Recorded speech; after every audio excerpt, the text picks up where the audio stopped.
No, no, no, no.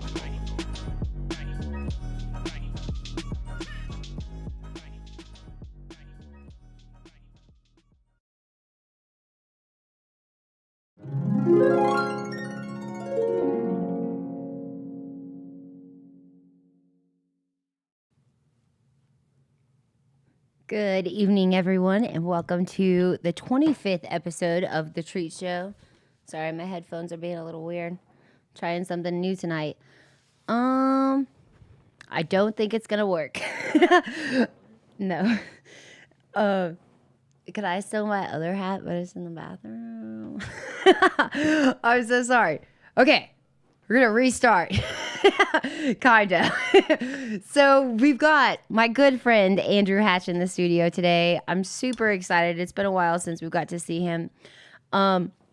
So yeah, we're gonna get him in on this in just a second. I'm sorry, I'm just gonna switch some hats real quick. Switch some headphones and switch some hats. Give me just 1 second. Sorry. Thank you. I wanted to do it. It's just not right. Okay. Oh, and I can hear you. All right, Andrew, hold on. Coming in on you. Okay, How you doing? Do you see your picture in the background? I see my picture. We've been rocking that for a Yeah. while. I like it. I like it. Thank you for the. Yeah, we got to shout out the photo cred now. So tonight we're just gonna chill. I know Andrew, we've had him on the Adam Dunn Show, and you've done other podcasts and interviews in the past, but we never get to actually just relax and talk shop about whatever you're feeling like. Everybody's always picking your brain on, hey, sorry. Everybody's always picking your brain on the technical stuff and obviously on how to fix their gardens with pathogens and all kinds of shenanigans. But I think it would be nice to just, see what's on your mind, see what you're seeing in the industry, see. Well, first, I'd like to know who invented the half cubicle. So, a little background. I spent about 4 years in corporate America. The job was just like the movie Office Space, only it wasn't funny. And during that time, I was granted a half a cubicle. So, it was like a cubicle, but without even the illusion of privacy. Oh, So anyway, I just wanted the audience to ponder on that for a minute.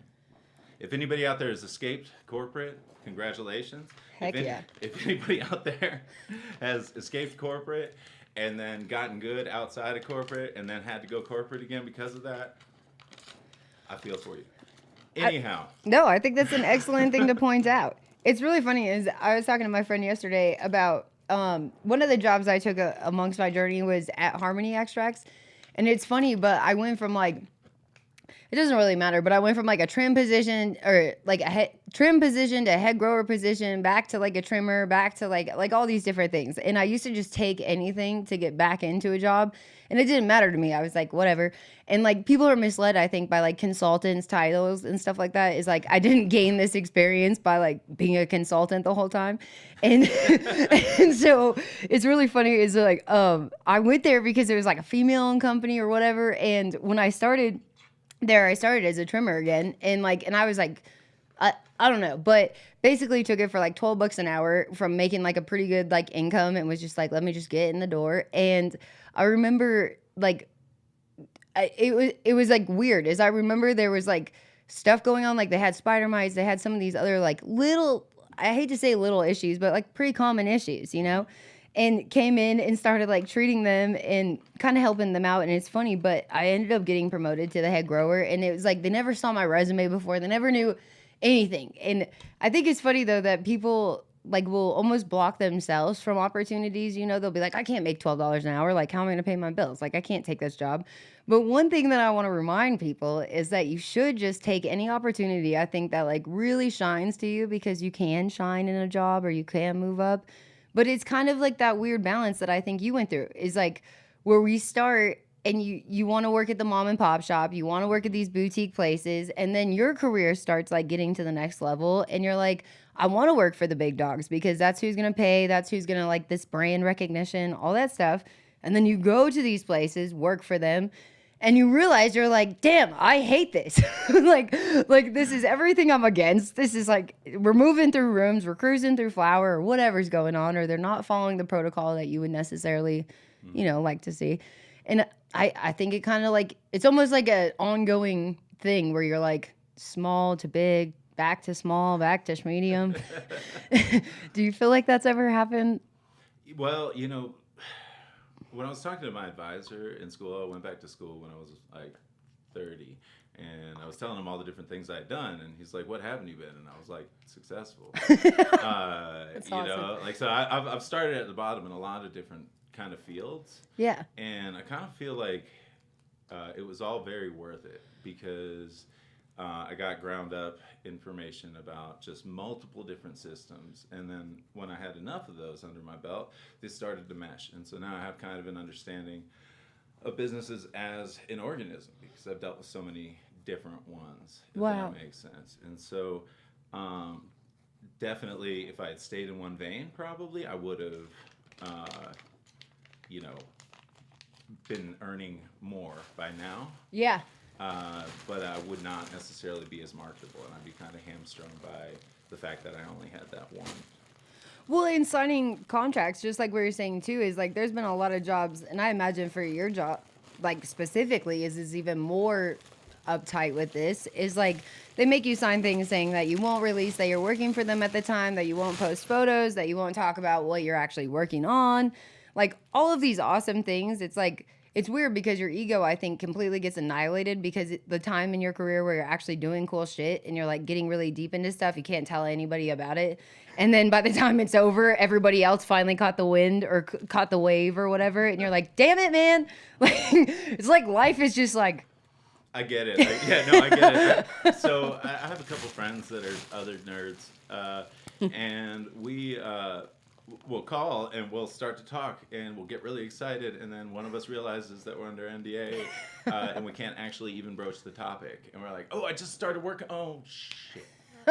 You know what I mean? Because it's Yeah. like I was joking. It's like NDA for me means like no, don't, Andrew, because I want to talk science, right? And one of the Totally. greatest things about it is like sharing the discovery part of it. But when that discovery is valuable, you have to, dot the T's and cross the I's. well, and especially with you, is like when you are like working with recovering facilities, is it's like it's weird, or just like setting them up for success. However that specific circumstance is I think it's weird, but those guys get really proprietary, like where they want your information, but they feel threatened if you were to go like share it with other people or something like that. They're like, don't. I'm paying you for the sparkles and the tools and the keys to my success. Don't be sharing that with other people. They almost get intimidated by that aspect. Yeah, and that's kind of outmoded. This this industry really depends on sharing of information at this stage. We're at this kind of point where things could get better rapidly, or they could just Plummet. yeah, because what we've got right now is we've got an industry that has large risk. I mean, there's large financial risk if you get into it. Yeah. There are emerging risks that people are, they're not emerging, they've been there, but they're emerging. The understanding is now emerging of these risks that you can find from, for example, microbes in cannabis flower. And so to address these problems requires either massive information sharing so that people can solve their own problems at low cost, Yep. or it kind of like you're kind of stuck going to one person that sort of has all of it, and that selects only for people that are at large scale. Yeah. Does that make sense? And so like the people that can afford to for example implement a clean stock program to clean up their propagative material from endophytic aspergillus or fusarium or whatever's going to make you failure testing down Yeah. the road, and then have a quality management system that's adequate to keep it all clean. Typically, that requires skilled work, it requires consultants, it requires infrastructure that it's not worth typically the smaller grower. It doesn't. The smaller grower doesn't get enough value out of the capital expenditure Yeah. for these large systems. And so it puts kind of the mom and pop shops at a disadvantage, because to be able to properly do QA/QC, you have to get the knowledge that's very specific, and that either requires that you pay for it, or now typically requires that you pay for it, because growers don't want to kind of share their secrets. But we're really at risk as an industry, because if we don't keep our industry clean, Yep. we're in the age of social media. You can spread information or disinformation faster than you've ever been able to spread it before. Yeah. And all it takes is a couple high-profile cases. Right. Product liability that injures somebody, that sort of thing. And then everyone that kind of founded this industry is going to have a much harder time staying in it. And so I want to urge everybody to take quality assurance and quality control really seriously. There are published standards out there now that are not too complex to navigate. But if we don't start looking at it, we're not going to be prepared for, at base level, the compliance, and at worst, the loss of our business associated with the product event. I love that you address that, because I think it's the most important thing that is difficult. Honestly, even as a consultant, or like even remove consulting, like this is weird, but when you just are going into a facility, trying the best for your job, and you're like, hey, this is a suggestion, or whatever you want to call it, is I think it's weird, because I remember, for example, like the first time that I was giving out my recipe, my nutrients recipe, right? Is like everybody was like, I would get hired from a job, and literally within like 5 hours, they would be like, I need everything. Give me the SOPs, give me this, give me this. And it's like, and then they give you like this great salary, like look of things, and be like, these bonuses or these like weight incentives and all this different stuff. And if you were, I don't want to say stupid, but like if you saw these numbers and you were like, yes, here's all my information, I'm going to make bank off of this job for 2 years, 3 years, whatever your contract, whatever this negotiation was.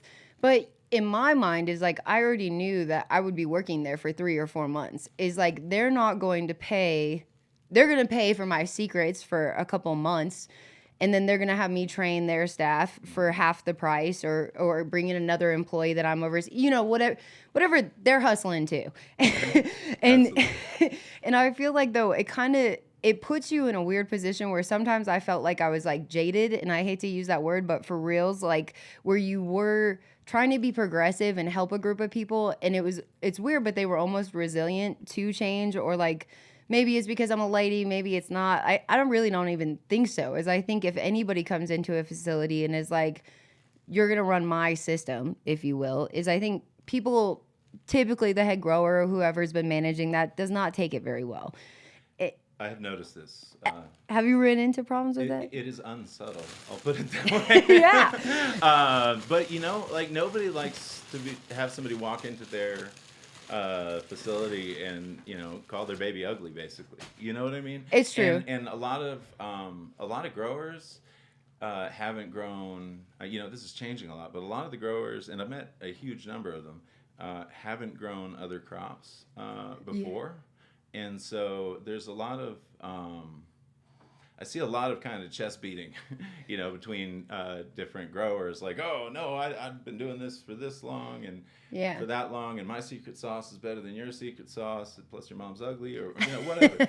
And so the problem with that is that, contempt prior to investigation is an incredibly good bar to progress. Yeah. So if you already think everything there is to know about growing, but you haven't grown other crops, you haven't like really tested the boundaries of actual like horticulture at scale. Yeah. But everything, then you can't be taught. Yeah. You know what I mean? And so I love growers. I'm a grower. Like, I have been around them my whole life. And you know what I mean? Yeah. And so, finding a way to kind of, I know it's personally for me been difficult to put my own grower ego aside. Totally. At times. And so if we can like find ways to just kind of chill out a little bit and really try to exchange more information, because everybody's talking about their secret sauce, but the secret is that they all work as long as they're within the range the plants like, and cannabis is fairly tolerant of a wide range of conditions and grow methods, and so it's not necessarily intellectual property, but people believe it is, and so they keep their information to themselves, which prevents the industry from learning from mistakes, if that makes sense. I'm going to use a reversal spray as an example of exactly what you're talking about. Is the reversal spray I use is like, it's hard for me to share. I'll be honest with you.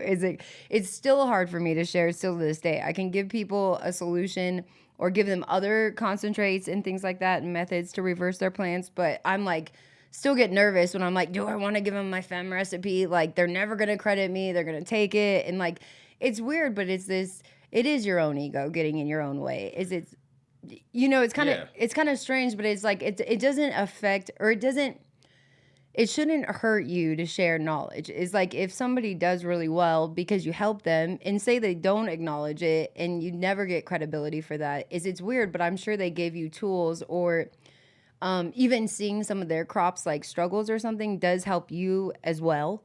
And it's weird, or testing your system on something.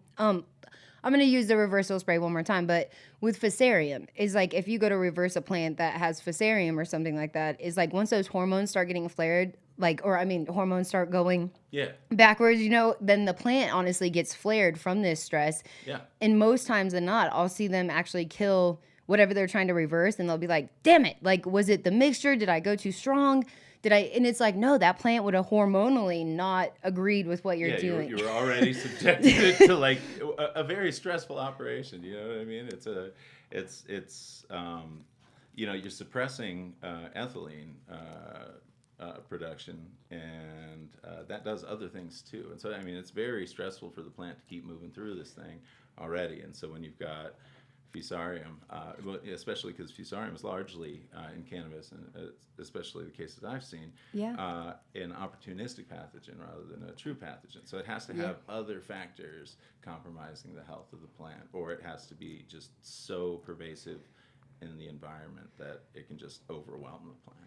Do you think, Andrew, that some people, I've noticed that HLVD is definitely a focal point right now. Like, everybody's talking about it. Everybody's like dealing with it, like all these different things. But honestly, as I've seen it, most of the time I've been in the industry, I'm not going to say HLVD specifically 10 years ago, but like things like Fusarium, Botrytis, Pythium, like, and it's weird, but now with like testing, is like, I see where we, again, have all these tools that are incredible to test for these things, but then I also see where we're still targeting a certain specific things, like, versus, I wish that instead of talking about HLVD or something like that, is we were talking about all of the things. It's like, when you're submitting these test samples, it's like, your plant can still have Fusarium and not have HLVD, or your plant can still have Botrytis and not Fusarium, or Totally. And I think that if we, like you're saying, as a community, is there's a lot of people that have had experience with this, or have, worked with labs and all of these things. And those people, I think, are looking to get compensated at this point of their career. They've worked really hard and they deserve the compensation as well, and kind of the acknowledgement for the knowledge and research. But it's also just that fine line of, like you said, if we all stay proprietary to everything, is, I believe the reason that Colorado's hurting so bad is exactly that. Is like, I worked with Fusarium years ago and saw gardens dying from it, and I saw those staffs and those businesses being like, we can't tell anybody this because it'll jeopardize our brand, it'll put us at risk for this, and they kind of like come down hard on themselves. I hate to say it, when these situations arise, like they're falling short of something, or that their staff isn't implementing something correctly. And a lot of these systemic diseases, to me, aren't like that. I'm not gonna say I haven't walked a few facilities that you're like, okay, dude, you haven't cleaned your lights in 7 years, like, maybe this has something to do with it. Like, so like, your trays got to get washed occasionally. Like, some of that like regular maintenance or tasks, like the cleaning and the shit stuff of things, is I see get neglected more times than not. But then, I don't know, I think the market started collapsing in Colorado probably 5 years ago. I know we had a like little pick me up during COVID, so did everybody else. But I feel like as a whole, as far as quality though, is you saw these really talented breeders and growers growing really fire product for say 10 years consistently. And then all of a sudden everybody in Colorado started failing, started having shit quality, all this stuff. And I don't think it's a coincidence though. Is like when we look at our water contamination, when we look at our product contamination, I just think instead of our egos being scared to be like, hey, I'm dealing with this problem, is I think it helps as a unit and as a state and country, like beyond that, is like if we really do band together on recovering and fixing this, then everybody's quality goes up, everybody's price point goes up. Absolutely. So I do want to clarify that I'm not talking about sharing information that is really valuable. I'm talking more about like sharing like product event information. I've been really trying to figure out how we could get growers, like so operators and regulators at the same table, because the regulators are, I don't envy them. They're the position they're in. Yeah. Like they. I've spoken with quite a few of them at length, and they kind of are forced to be reactive, if that makes sense, because there's not a lot of people doing it sort of on the front end, and so they have to learn about events by the events happening and then make rules in response to that, and that increases the testing burden on the individual operator. And so I would love to have some kind of pilot where a few large producers agreed to share product failure and internal testing data with each other and with the regulators to try to figure out how to reduce the overall testing burden rather than add to it. Because if you know that such and such you only have to test for at this stage of growth, then you can kind of free up more of the dollars for the operator, if that makes sense. Absolutely.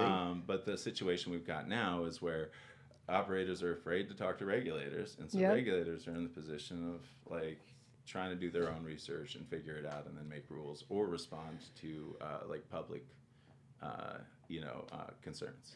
If that makes sense. Absolutely. And I think that manufacturers is like, this is a weird side note, but I've tried working with companies, say like, I don't know, say MGK. They make a lot of products. They make Azamax, they make Pyganic, they make all these different things. So I've tried working with them directly on providing this information, right? Like, to me, it's a great opportunity financially for all of us where I'm like, this could be my supple tap. But when I look at them, I'm like, this is ridiculous that you're not going through. I've had like the privilege of working with some labs in Colorado in the past on testing actual products, like you're saying, like my cocoa, my pesticides, like seeing what's actually in them. And it's never accurate to what's on the bottle. Let me start there.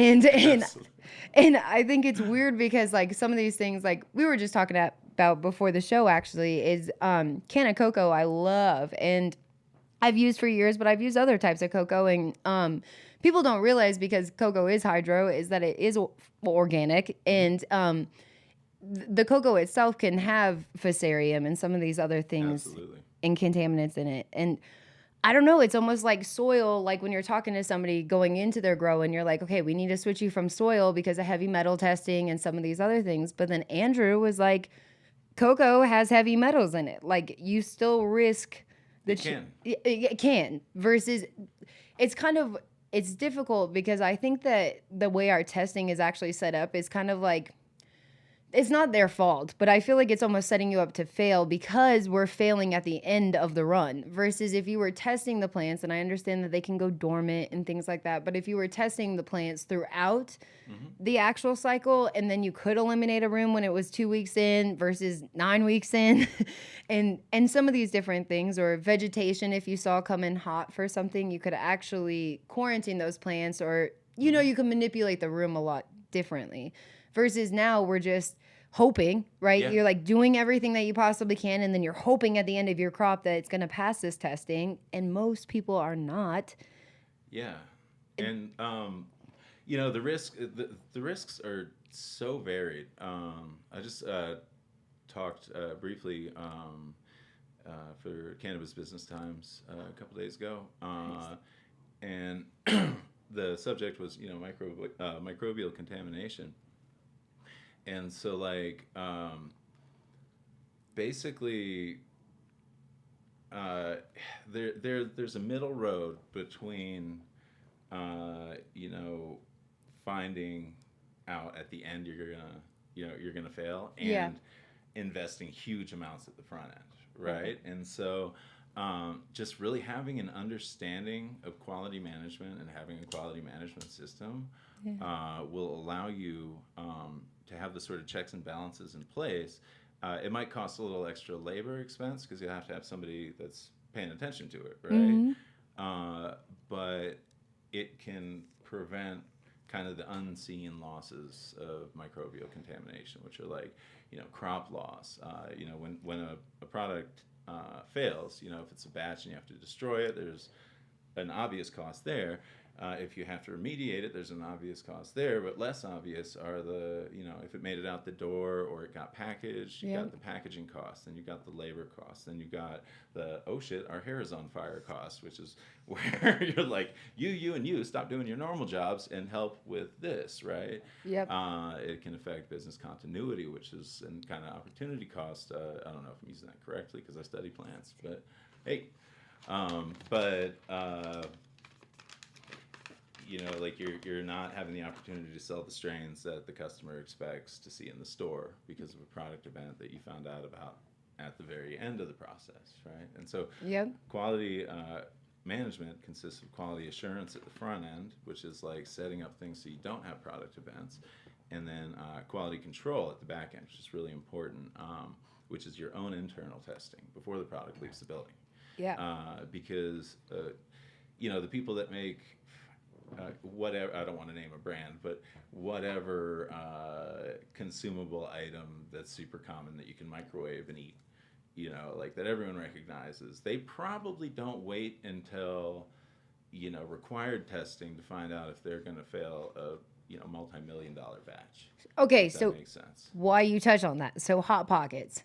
I know that we're not big enough that Hot Pockets didn't come after me, but Hot Pockets released a batch of product last year, and people love Hot Pockets, right? And it's freezable. They're a huge company, blah blah blah blah blah, and they found out that E. coli was in the Hot Pockets, right? Like, and in a huge quantity batch. Like, it was a batch that went wherever. Let's just assume statewide across the United States, and they said that it would be easier for them, not easier, financially wiser for them to have, even if a person died from the E. coli that was in the Hot Pocket, is they would rather go through that and have the lawsuit and go through all those obstacles and financially than if they were to actually pull all the product off the market. It would be less costly than the recall. Exactly. And so they probably figured out exactly how much the fines would cost, and they're like, you know, we can eat the fines if we need to. Couple mil versus.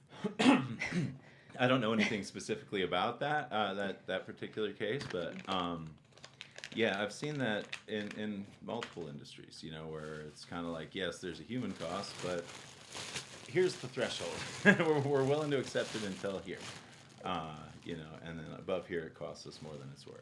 And so, I mean, that's kind of horrifying anyway. But without getting into, you know, the deeper well of business and capitalism and all those interesting things, we can say that with cannabis, internal testing may seem like an unnecessary additional cost because testing can be expensive. Yeah. But if you test your inputs, it's not like you have to keep doing that, and you can, before you have an event, you know, find out if you got heavy metals or too much sodium in your media, you know, or find out if your, and this has happened, if your Omri pesticide has another pesticide that's banned in it. Yep. So the amount you spend can actually provide you with legs, you know, when times get really rough, if that makes sense. Oh, absolutely. I think it's really sad. When I worked at headquarters, is they're no longer a company, so we can talk about this.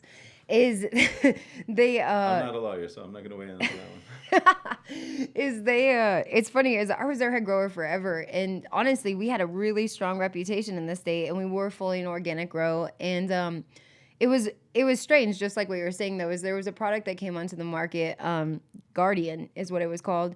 And Guardian was registered by the EPA. It was considered organic. I can't even remember now what they said the active ingredient is. I want to say it was neem. But basically, we had where this is funny is I I had chose a different path at the same time. Is is so we had separated ways, but my harvest would have actually been like say it's like a couple weeks into the new year. So I quit in December and this harvest wouldn't have been finished until like the middle of January, right? Yeah. So this is before parts per billion, before any of that. There was parts per million, but it was only for potency of THC.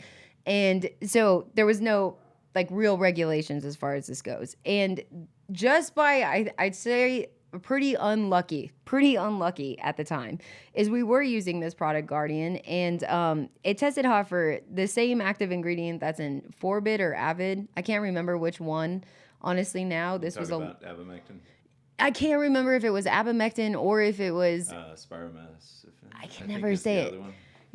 God, Andrew, you're so amazing. Yeah, you're right. I just have a You're good exactly memory. right. But I can't remember which one it was. But obviously, you know, both of those products, like half-life wise and residuals in the plants, like those aren't the products to be using if Yeah, you're direct human toxicity wise. Yeah. I don't like to use on anything I'm going to eat or smoke. I don't really like to use anything that's got a label over. So you know, there's caution, there's warning, and there's danger. I believe. Yeah, you're right. Okay, and the pesticide. I was on a committee for a state body that would be very upset with me for being uncertain about that right now. But We're anyway, smoking. Yeah, right. It's Hey, different. There we go. We're smoking. There we go. So anyway, I don't like using anything over the lowest. You know, I prefer Omri, but like Yeah. caution is kind of okay with me, depending on the chemical, depending on the half life, etc. But abamectin I believe Avid had the middle, which was the warning. Because I had to spray it when I was growing orchids to try to get rid of mites. I found out though that here's the secret, guys. I'm gonna let everyone in. Please. Avid works only a little better than water Really? on a lot of mites. Yeah. Well, a lot of the mites that are problematic in cannabis, like just a spray of water Yeah. mechanically will just dislodge nearly as many and kill them just because they're tiny. As spraying something that could really hurt humans. That's an incredible piece that you brought up, though. Now in flower, that's going to cause mold and other problems, maybe, unless Right. your HVAC is amazing. But that is one way in veg plants that you can keep your plants clean, is just by spraying the plants down with water. Have you ever tried, Andrew? I know this is going to be a touchy question before I even ask it. Oh, I love touchy questions. Okay, so bleach, with tissue culture, and I know people are terrified sometimes of bleach in plants, but honestly, it is awesome if you're using it correctly. But I've been more curious lately is to start. I don't want to say like I don't have enough information in regards to it. I'm just going to be honest that I want to start doing this as a testing kind of run. Okay. If I was to do a bleach solution, say it's still like 10% or less, to actually treat veg, where if I didn't treat veg plants, say that we're going to get flipped in 2 weeks or a week or something, but say that they were only their first transplant in, and say they're around like 16 days or 21 days, is I really was curious to see if you did use a bleach solution and Like spraying the plant? spraying the plant itself instead of using some of these other products, as far as like neem and some of these other things actually leave the residual, on them, period, where they kind of have that weird Yeah. I mean, because bleach fully, hypochlorous acid will fully, I think, evaporate. And then, you've got water and you've got salt, and probably some hypochlorite. But the problem would be, I think, with spraying as a preventive, just the amount of sodium. Oh, okay. Maybe for the plant. I love bleach. I use it for like plant tissue culture a lot, just because it's really easy to, it's easy to handle. You can buy it at the store. It's easy to dilute. Cheap. It's cheap. It's very effective. But if you handle it wrong, everybody dies. That's another thing important to remember, because if you rapidly lower the pH of bleach, it will off-gas all of that stuff. So because you are so educated in this, Andrew, and I don't think a lot of people ever have the opportunity to honestly learn about this, but because bleach is scary like that, or if you're putting something like, I use a paint sprayer, but if you're using like anything where it's actually getting that tiny a micron, I mean, filtered microns coming out of whatever is like you're saying once it, I don't know. Could you touch on a little bit of like, what are the do nots of when you are using bleach? Without first, I'm going to qualify that I am not a doctor, not a lawyer. Also, not a chemist. I have a good facility with chemistry, but I'm not a chemist. So, there are safer alternatives to bleach that can be used on plants in terms of humans. I'm not worried about bleach affecting product safety so much because I think you'd be able to like smell it and taste it before it'd be something that would hurt you too badly. But what I am worried about is people that aren't necessarily being paid a huge amount going kind of rogue and saying, I'm going to mix this with this because it'll make a super cleaner. It splashed a little heavy, little extra. Pour the wrong thing into the wrong thing. I've Windex. seen that. Everybody has Windex around, and this is weird, but they use like ISO or like Windex a lot of times is cleaning things when they're doing bleach. Yeah, isopropyl alcohol and bleach will make chloroform and some other things. There's a lot of stuff that can react with it. I think it's great for cleaning. Yeah. I really like chlorine dioxide as a way to kind of keep plants, a little safer, like sanitize plants, because I've seen it be effective. It doesn't have a huge log reduction like immediately unless you use it as a gas, which then becomes more dangerous. But I like it because it's harder to make a mistake that hurts a bunch of people that you work with, if that makes sense. What about hydrogen peroxide, Andrew? I like it. It just depends on what you're using it for. So, I mean, I love running H2O2 in my water, honestly, but Yes.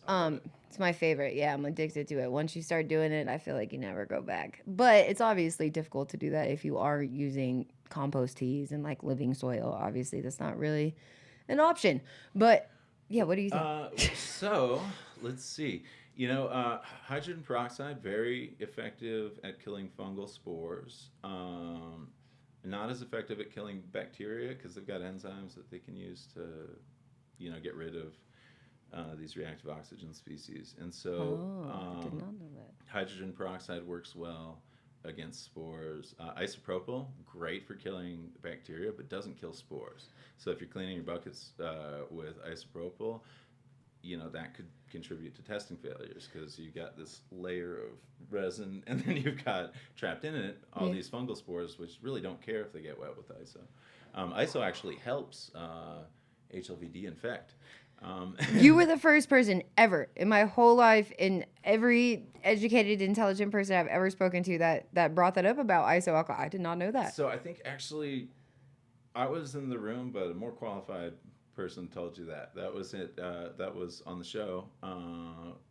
Was it Tessa? Yeah. Dr. Tessa? Yep. I'm so sorry. Yeah, we're doing a little collaboration project with Dr. Tessa right now, and that's what's so great and I'm so glad that was so nice of you to bring that up too, that she was the. I love taking credit for stuff, but like it's just like trying to be somebody that you're not. You know what I mean? Like it works until you start using their credit cards. Aw, Andrew, that was nice.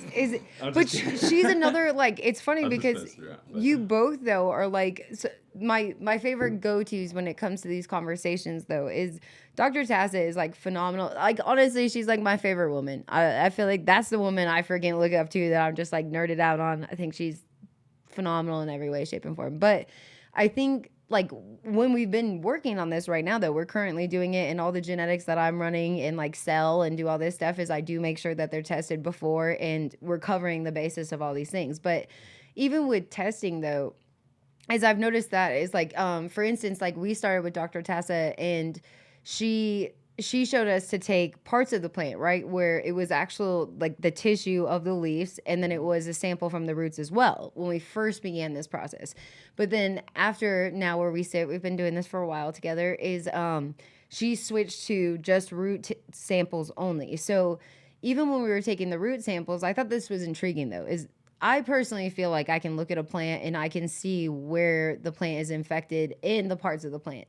And I'm saying like I think you can. I think a lot of people that like have this knowledge and like obviously specialize in this type of thing, I think can identify it fairly easily. But I think for people that are just getting into that side of things, or they've seen the same sick genetics for a long time and they just think that's how they grow and things like that, is like nematodes. I see a lot of growth from nematodes that people think is just prevalent to the genetics, and I'm like, no, it's because it's got nematodes. But Dr. Tasta has a damn it. Sorry. Oh, no. So she showed me where instead of taking samples from all of the roots even, is like, or a particular part, say when you take the plant out of the pot and, you know, we get these little stringlings on the bottom, is she said, do not take those samples. And I thought this was interesting though, is she was like, don't take the samples from the roots that are actually like pressed where they're adhering together and almost damaging each other and then cross-contamination potentially. But she said if you actually circulate around the base of the plant, where you take a little tiny piece from the left side and then you take a little piece from the center and a little piece from the right, and you have to make sure that none of them have touched, and it sounds ridiculous, but you are using bleach, you are doing all of these things, making sure it's sterile, it wasn't surprising to me because of the different parts that can be infected, but it was surprising to me that even at the base of a pot, there could be so much variance that people don't realize that you can have half a good plant and you can have a top that's completely residual free of HLVD or Fusarium, but you can have the whole just waiting for it to surface, you know, from it being part of the plant for its whole life. Yeah. I mean, like, I was just thinking, I kind of looked off into the distance and was like, while you were talking, because it occurred to me that maybe, you know, and again, not a chemist, not an expert in HLVD, though I do know a fair amount about it. One of its the reasons that it's so hard to destroy is it's very dense. It's very tightly bound to itself, and so I was wondering if maybe part of its latency, and I have no idea, by the way, just stoned and going off out on a limb. It's my favorite. Part of its latency has to do just with its density, and so like in the fact that it's found mostly lower in the plant. I mean that would make sense. And the fact that it doesn't start giving symptoms until maybe there's enough vascular pressure to like drive it up higher in the plant. I don't know. I think that's it's called hop latent viroid because it waits a while and then it does a lot of damage. I think that's such an interesting thing that you pointed out, and the fact that when it is actually dormant in your plant, it's like, do you ever think, Andrew, that you can run sick plants? Like, I know that this is a terrible question to ask somebody like you, but I feel like you can run sick plants and you can successfully run them. I'm not going to say this is ideal, but I think that you can do it. And then I see on the flip side, though, where gardens that sometimes almost have the most ideal situation, like where they are expensive and they do cover every basis of, say, climate control, and they start getting really sterile. They start getting really sterile environments themselves. And have you ever seen where something will seem like it is just awesome and that you are going to have no problems, and then they just start popping left and right? Oh, absolutely. I mean, so a lot of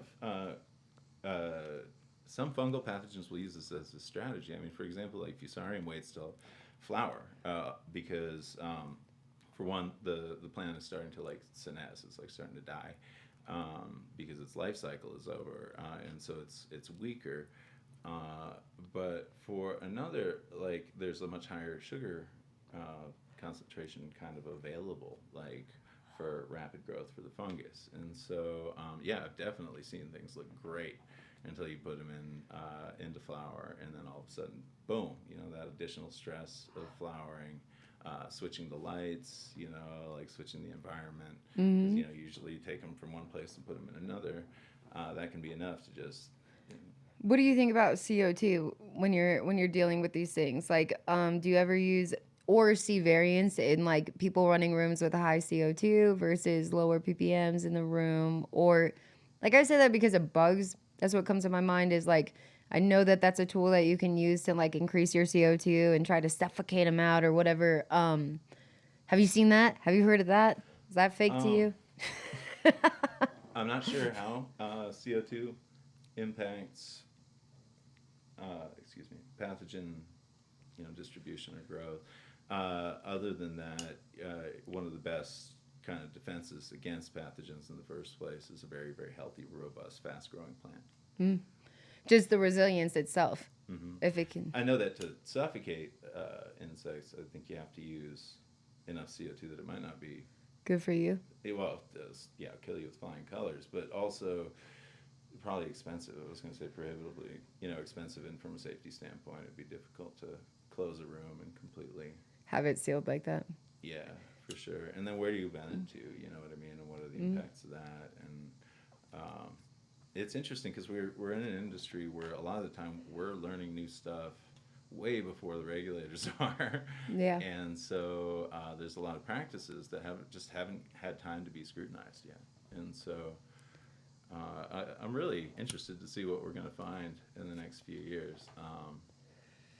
Do you think that when you're because you're such a technical person, Andrew, and you actually do work with these plants, like, do you think that you see overlay? I will use orchids because you are a specialist in that, and you understand orchids so in depthly, and what Andrew does, you guys, I wish you could see. I will start posting Andrew's orchid plants. They are the most phenomenal ladies you will ever see, and Andrew's taught me so much about orchids, and like, it's just, I don't know, it's phenomenal. And when we've talked about moss and these different things, is do you see like overlap though in how plants actually behave when they're, say you have something just as little of exposure of fungus gnats?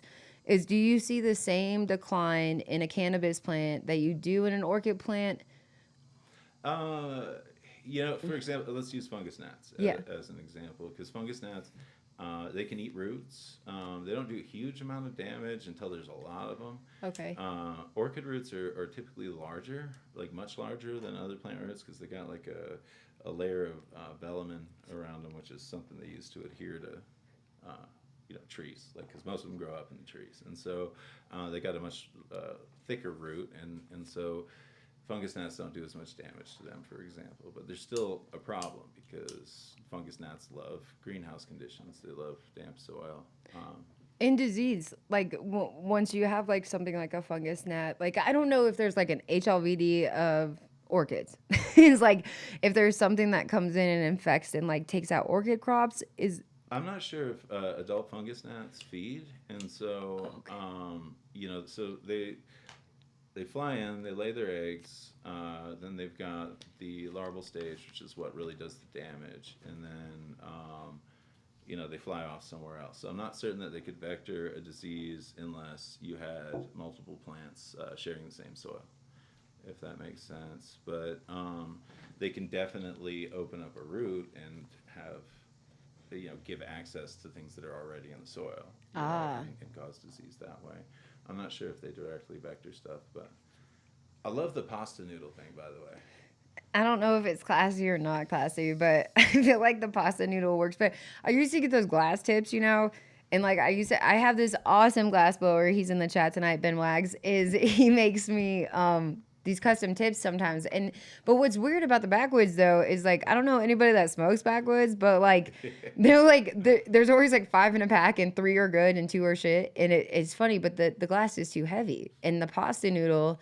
And then the raw papers, they're too, like, you got to put 3 in a freaking thing. Yeah, and backwoods, like, I mean, they've got the natural tobacco leaf, and it's got the veins in it, which just makes it hard to roll, and then they don't necessarily stick to themselves very well. Yeah, you're talking to something. This is actually what we bonded over, like, immediately. I'm like, who is this girl smoking blunts? Like, not just blunts, but backwoods in Fort Collins, Colorado. Like, what? Where's she come from? That's the nicest thing anybody's ever said to me, Andrew. Well, that sucks because you're awesome. That's so nice. Oh, that was sweet. Thank you. Anyway. Can we talk about, because you actually know about aspergillus, is so nobody knows. Nobody knows in this industry, and I'm sorry. Like even I would be like, okay, so when we're talking like, okay, you used such a prime example earlier. I'm sorry. Thank you so much. Is you use such a prime example with the buckets, right? It's like all of us use 5-gallon buckets for everything, and so many different parts of the process throughout. Like Sorry, I gotta adjust my throne here. I don't want y'all to be able to see it. so mysterious. Yeah, I'm super mysterious until I start talking. I feel like when we start cleaning our buckets, is like everybody uses iso alcohol. I'd say for the most part. Bleach, the only frustrating thing I personally hate about bleach is I wear black all the time in the garden because it's just easiest to not look like a homeless person at the end of the day. But I feel like obviously it gets jacked up. But I feel like aside from that, is if you put it in your little squirt bottle and you make like a bigger solution and you actually get in the habit of like spraying your, like replace ISO. And I'm not saying as a whole, but like I think even like if we got into more of a practice like that where you were actually spraying your buckets with bleach and like. Well, so bleach doesn't also degrease though as well. So you gotta get something that's gonna address the hydrophobic nature weed resin. Do you know what works the best, Andrew? That I never want anybody to know. It's the secret. I do now, yeah. It's the secret that we were speaking of earlier. Citric acid. Citric acid is the hidden gem for anything that has sticky shit on it or salt buildup that you cannot get off. Yeah. Citric acid. But I don't think it's gonna. I still think you need your bleach on top of your citric after. Yeah, because they just do different things. Like the bleach, bleach is great. It kills shit really well. It's unfortunately not great for the same reason, and so. It doesn't, it always does leave the gross, like, it doesn't look like even you clean something half the time when you use bleach. Yeah, because it doesn't, when you're using bleach, you need to also, like, clean beforehand with, like, a cleaner. And then when you're using the bleach, you want to add a surfactant to it to reduce the surface tension so it can get into the cracks because the microbes are much smaller than the cracks that water can't get into just by the fact that it sticks to itself well. And so imagine a water droplet and then this tiny little microscopic crack that you can't get to because it can't just flow in there. When you add a surfactant, that reduces the surface tension of the water and allows it to penetrate fully into all the cracks and disinfect. And so that's a really important step that a lot of people might neglect. That is incredible. That's the best tip I've ever heard of. That was the treat of the week. Thank you. I feel like I've never tried doing that before. I need to do that. I feel like an amateur hour. Well, right now. Look into surfactants because there's a lot of different kinds, and not all of them are going to be good to use. So this is funny that, I mean, this is not funny, but it's actually extremely embarrassing. Is like 5 episodes ago, maybe a little bit longer ago, is I can't say that word. And like I'm saying, I've never been able to say it. It's like a word that I can say in my head, but then the second that I try to say this out loud, it's just never going to work. And so I just want to call it the big bold S, okay? Like the big bold S, we could call it, yeah. I wish that I could speak English better. Did you put the S in? Yeah, like sometimes I feel like I'm like, oh, Jay, you're doing okay in life. And then like times like this, I'm like, dude, really? But no, it's true. I can't say surfactant. Like the way that you should, like naturally. You just said it. But I mean, like where you should like naturally, like I have to try. You know what I mean? Yep. For like seeing this word and being around this word, using these products. Anyways, it's just. No, I get it. Like I struggle with things that aren't like pronunciation of words, like calling people on the phone. You know what I'm saying? Like I have really baseline problems sometimes. Andrew, that was so nice. Don't worry too much. I mean, just everybody that's listening, remember that like you can hurt yourself better than anybody else can, and like how better. And so I've been thinking about this a lot lately. Actually, is how growers like, okay, I'm going to use botrytis because everybody has fucked up that word at some point in their lives or career. And boytritis or... I like to call it botrytis. There we go. See, pretend I'm classy and British. I really appreciate that because I feel like... I feel like because I struggle with some of these things, like, I was just going to try to say what pyganic is. Like, that's the same thing. It's the flower itself. I can't say chrysanthemum or what... See, And so I wanted to make a show one time, and I know that this would just like annihilate my image in every way, shape, and form.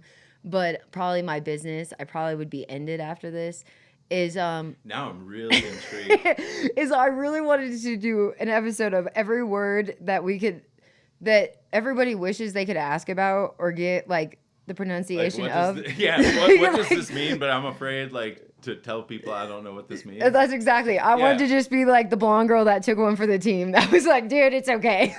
Well, if you need a sacrificial ginger, I'll join you. I mean, I Thank said you. We need you. I said periphery. I'm gonna blame this on being from the South instead of periphery for like a shameful number of years.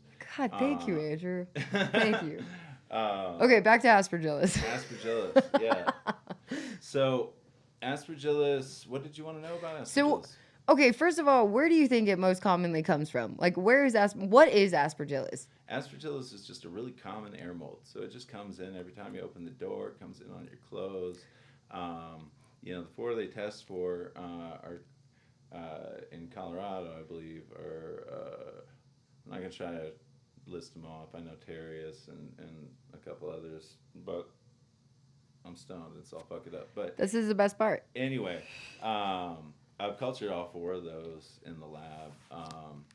Basically, it's what you see when one of the things that you see cause mold on stuff like bread, fruit, causes a lot of kind of contamination problems, but it's not really a plant pathogen of note, at least not in cannabis.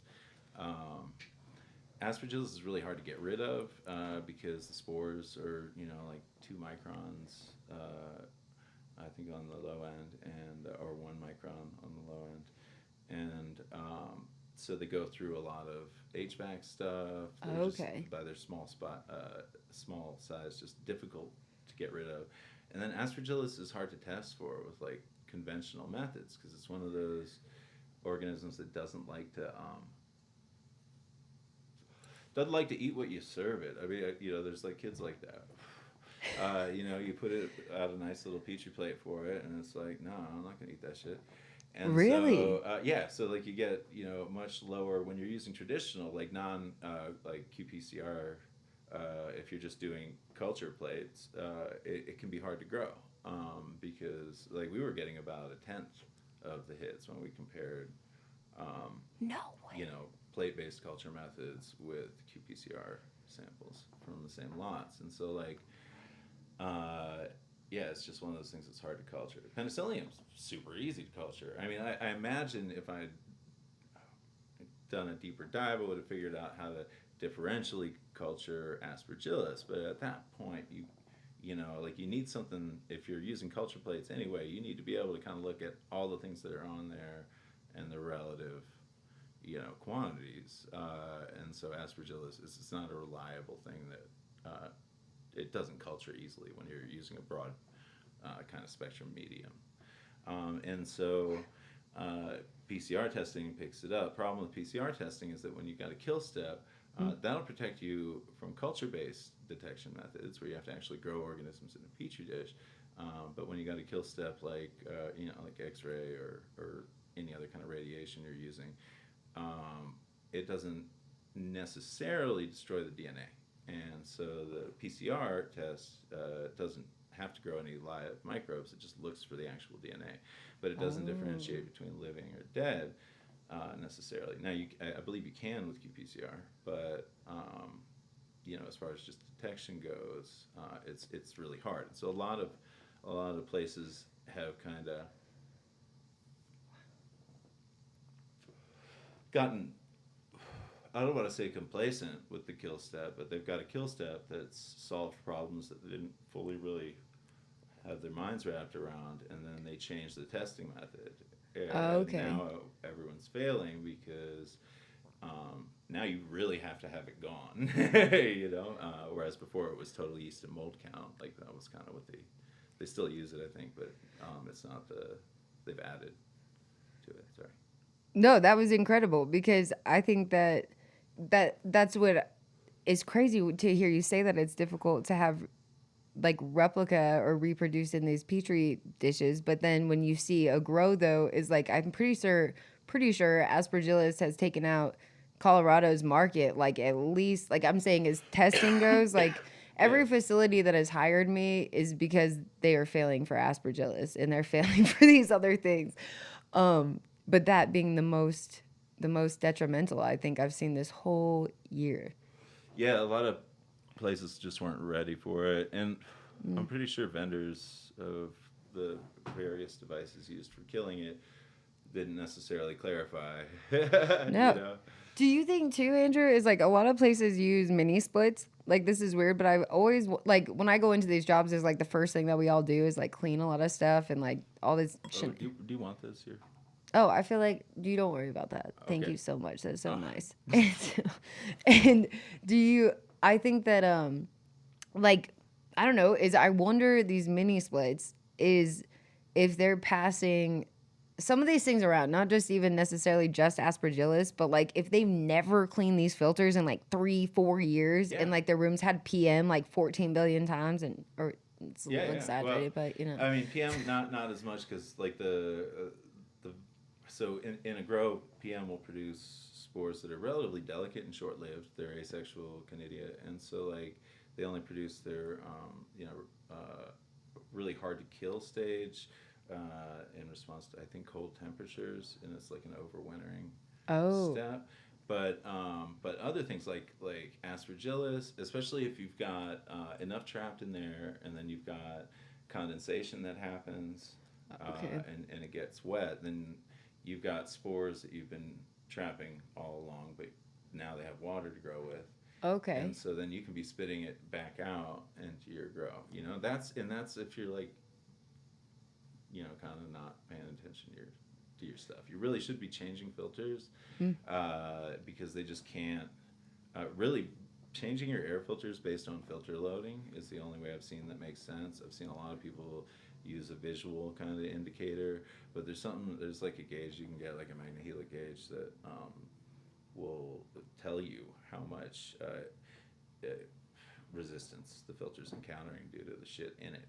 And so I've seen a lot of grows don't do that, but it's a cheap gauge that you can just get and incorporate into your system. No way. Where do people get this? I don't know. Well, I that did was the okay. research like 5 years That's ago. freaking but- awesome.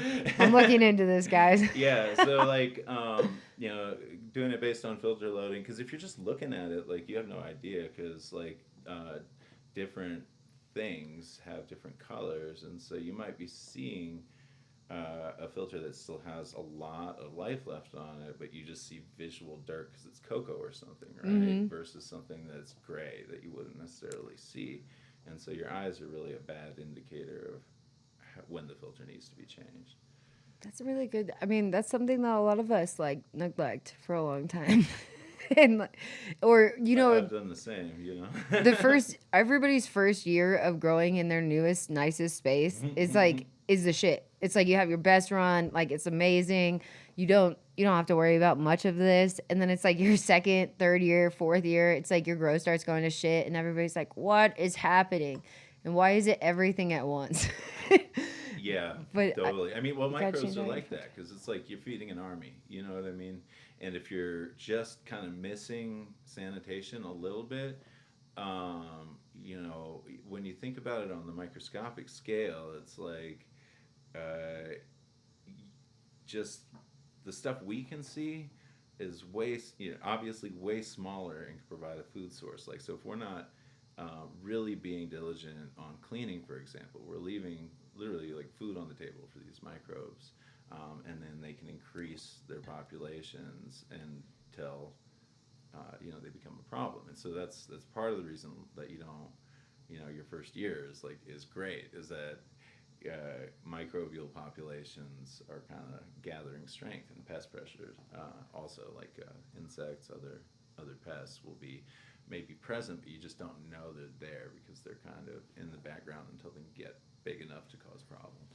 that's my most frustrating thing that I've always battled with is like when I go in to help a company like restore their grow right is we'll work together sometimes for 4 months, sometimes for 9 months, sometimes for a little bit longer, shorter, depending on their severity.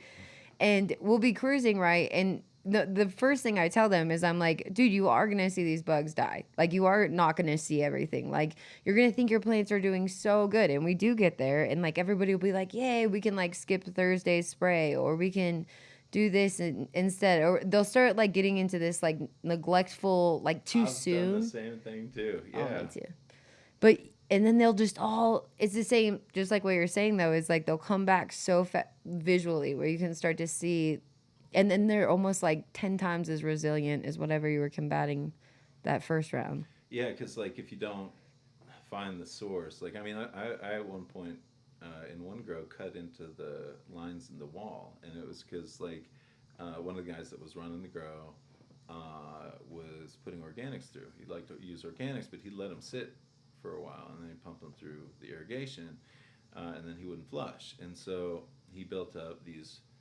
Microbes are smart. They don't want to be washed away, and so they'll build these like biofilms, right? And Yeah. so there Andrew, can you was- explain really fast what a biofilm is? So a biofilm is like it's like a sort of sticky, stringy protective covering that the microbes can make for themselves to like adhere to surfaces, and they're actually really kind of scary because like for example if you have surgery and get like an implant, then you got like one, and then it can become a ton. And once they get to a certain population, they have something called quorum sensing, where they can sense how many of them are in the environment. And then they'll turn on genes like for antibiotic resistance and like all this other stuff. Because when they're together, they almost, I mean, the distinction between a single organism and multiple organisms is kind of blurry, right? Like at that point, because they'll start to almost change behavior based on how many of them there are in the environment.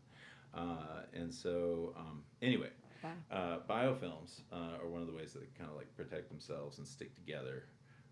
And so there was biofilm on the inside that was like just growing these, like spores basically. So like, yeah, there was bacteria, but there were also there was fusarium growing on just the caked stuff, right? Wow. And it was just dumping spores Probably through loved the it. irrigation into the pots at every watering, and so that's why. I mean, it was sick. The room was sick for a long time, and it was just like at lower yields, and no one really knew why. And they just thought it was like an environmental thing. But when we cut into the walls, we found that. Wow. And so even when you flushed that, it was like not getting all the way through and killing everything in it, and so it was able to regrow and keep dumping spores in pots.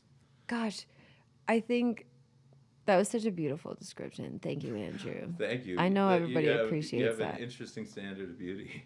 I like it. Is the irrigation lines. I see so many people like scared to run a lot of products. Like BioSafe, I would say, is one line on the market that like has made it pretty like straightforward, but their products also give you chemical burns, but they even if you're like whatever, is the smell is so strong, like not like stinky, not like gross strong, like just like burn you in the eyes. like Yeah. and I feel like it's made it difficult to actually use comfortably. And I hate to say that, but when you really want somebody to stick to using these products day in and day out, they're like, I'm not using this. So it makes it difficult, I think, to these lines. Like that's Yeah. like people don't want to run it through their systems. When I was at Radignus, it's like we used to run Zerotol and Oxyphos through our lines like every other Friday or every Friday, pretty often. Like, and we were running with, it doesn't matter, but we didn't really have a lot of microbes even at the time, and we were still doing this as a generalized practice. And when the facility I'm currently working at is like they ran a nutrient line that was like it was just an all organic, beautiful line. But I think the same thing was happening where once you have the heat from the lights as well, like people don't realize is like this nutrients is getting everything it wants. Like it is feeding itself, like you're saying, and like it has the ideal situation where it has this dark environment and your lights are like baking these lines. Like even if you're running LEDs, like this shit gets Yeah, warmer than it's you warm. think. Yeah, for sure. And same with temperature drops in the rooms. Do you see, Andrew, where like PM is like, I see where they say 60 degrees. I don't remember where I got this from, a book, maybe, I don't know, a long time ago. But they said like, don't go below 60. Like when your lights would turn off. Like back then we were growing with like triple X's or like 1,000 watts of, HPS or predominantly. And it's like, it used to get really, really hot and then your lights would turn off and it would get like 20 degrees cooler and roughly. And like we would get these flare ups of PM. But I just always knew as a rule of thumb, I was like, okay, I want to keep my room around 63 or 64 degrees at coldest with my lights off. Do you think that you've seen anything like, or what do you think PM? Yeah. PM. So the majority of what you like see on the surface of like the leaf with PM, right? Like when you can actually see signs of the fungus, like you're looking at the conidiaphores, which are like these things that release, that hold the spores, basically the conidia, which are a type of asexual spore. Actually, anyway, I'm not gonna get into just the specific, like, if I use the word wrong, I'm stoned as shit because she smokes more weed than I do. So I'm gonna throw it back at her. Anyway, You're doing incredible. yeah. So anyway, so the stalk's what releases the spores. Let me say it that way. I'll go back to my southern roots. Like those respond to changes in humidity, and so whenever you've got a change in temperature that's large, that alters the relative humidity in the room because it's dependent on. Because if it's cold, it's obviously. Well, it's dependent. Relative humidity is dependent on temperature, like because the air can hold more water the higher temperature there is, and so that would reduce. That's why it's called like relative humidity, because it's not like static. And so I think, again, stoned. And so No, this is beautiful. like basically when you change the temperature, when you reduce the temperature, for example, you reduce the total amount of water holding capacity that the air has, right? And so humidity swings will cause those conidia to release off of those like stalks, right? And Yes. so it may not be a temperature thing, but it's maybe more related to the fact that humidity is dependent on temperature. And humidity is what humidity swings up or down cause the conidiophores to release their spores. Well, shit. I am so happy that I know you, Andrew. Vice versa. Thank you very much. I feel like that's it. Well, and I think that the fact that you brought up like the stalks, like everybody thinks the leaves because you see it on the leaves. I'm talking about the stalk that holds the spores. The stalk itself, for the spore of the spore, not the plant. Yes, it's called the part of the conidiophore, and then the conidia are on these. They're these like chains, right? And so the humidity swings will actually cause those chains to break and release those spores into the environment, which is why you can see a sudden bloom of, so to speak, of powdery mildew right after you have a big temperature swing. Dang. So they have like four opportunities to get turned up. Well, I mean, really, it's just humidity, but yeah. You're like, no. Yeah. Just kidding. Never mind. Humidity swing up, humidity swing down. Yeah. No, Do you I think get that what you're there's? saying, but Do you think there's a rule of humidity, Andrew, that you think though that we should stay? I mean, I know everybody like says 50% or whatever. it really depends on your air movement. That air exchange. Yeah, I mean, really, 50% and lower is what you want for preventing microbes to grow.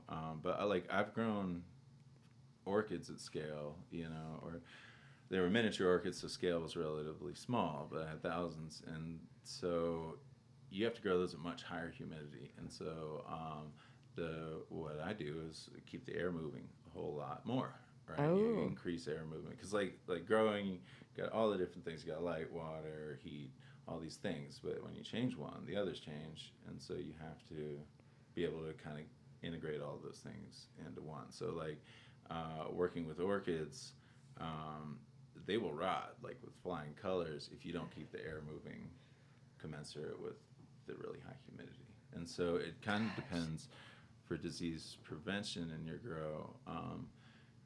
High humidity, sometimes you don't have the option of not having high humidity, right? Sure. But if you have good air movement, not only can the plants, they can tolerate increased air movement because of the higher humidity, but it's also required because you have to keep the microbes at bay. And one of the best ways to do that is keep fresh air moving. What do you think of grows that do completely airtight, sealed off versus fresh air intake and exhaust? Like, what do you think? Well, it really depends on, is your internal system good? Is your external air bad? It really What if depends. you're in the center of Denver Uh, next to three other grows? yes. Okay, that makes a lot more sense. So sealed grows, it depends on scale for sealed grows because they're costly, right? Yeah. And so you have to have a large enough scale to Compensate. to make that cost work. And so they are a great way to go. However, I've seen sealed grows goes back to the idea that it's a bunch of different things operating together to create the plant growth that you want, right? Yeah. Sealed grows, I've seen when the internal systems aren't working well together. HVAC, for example, pressure is not correct or it's not Constantly combating. Yeah, if some things aren't working, then the sealed grow becomes more of a liability because you don't have the opportunity to let anything out, if that makes sense, right?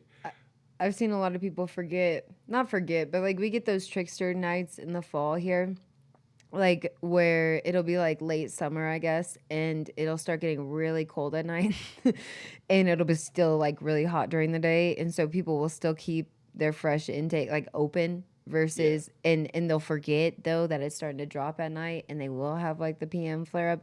Okay, while we're talking about this too, is okay, regardless of my thoughts or opinion, is do you think PM or no if PM is systemic or not?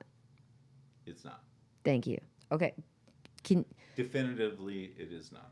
Okay, what do you think or what do you know? Because so here's the definition though, because definitions are really important. Because I've Yes. seen, and I've been guilty of this too, but I've seen people, grown people, argue for, long periods of time, both with access to the computers that we all have in our pockets now, and no one looked anything up, right? They just know. Yeah, for sure. And so, what was the last question? I'm so sorry. It's I'm Could gonna you put this back on Jay again. because so many people argue about it. You're exactly right. It's Totally. Thank you. No, so I've heard this one a lot. It's not systemic, so it feeds in the cell, but it's not. It doesn't have the ability to actually have spores move around or mycelium move around within the plant and infect other areas, which is the definition of a systemic pathogen, right? And so it does have to feed inside the cell because it's an obligate parasite. So thank you so much, Andrew. Sure. Do you think aspergillus and PM you can get rid of?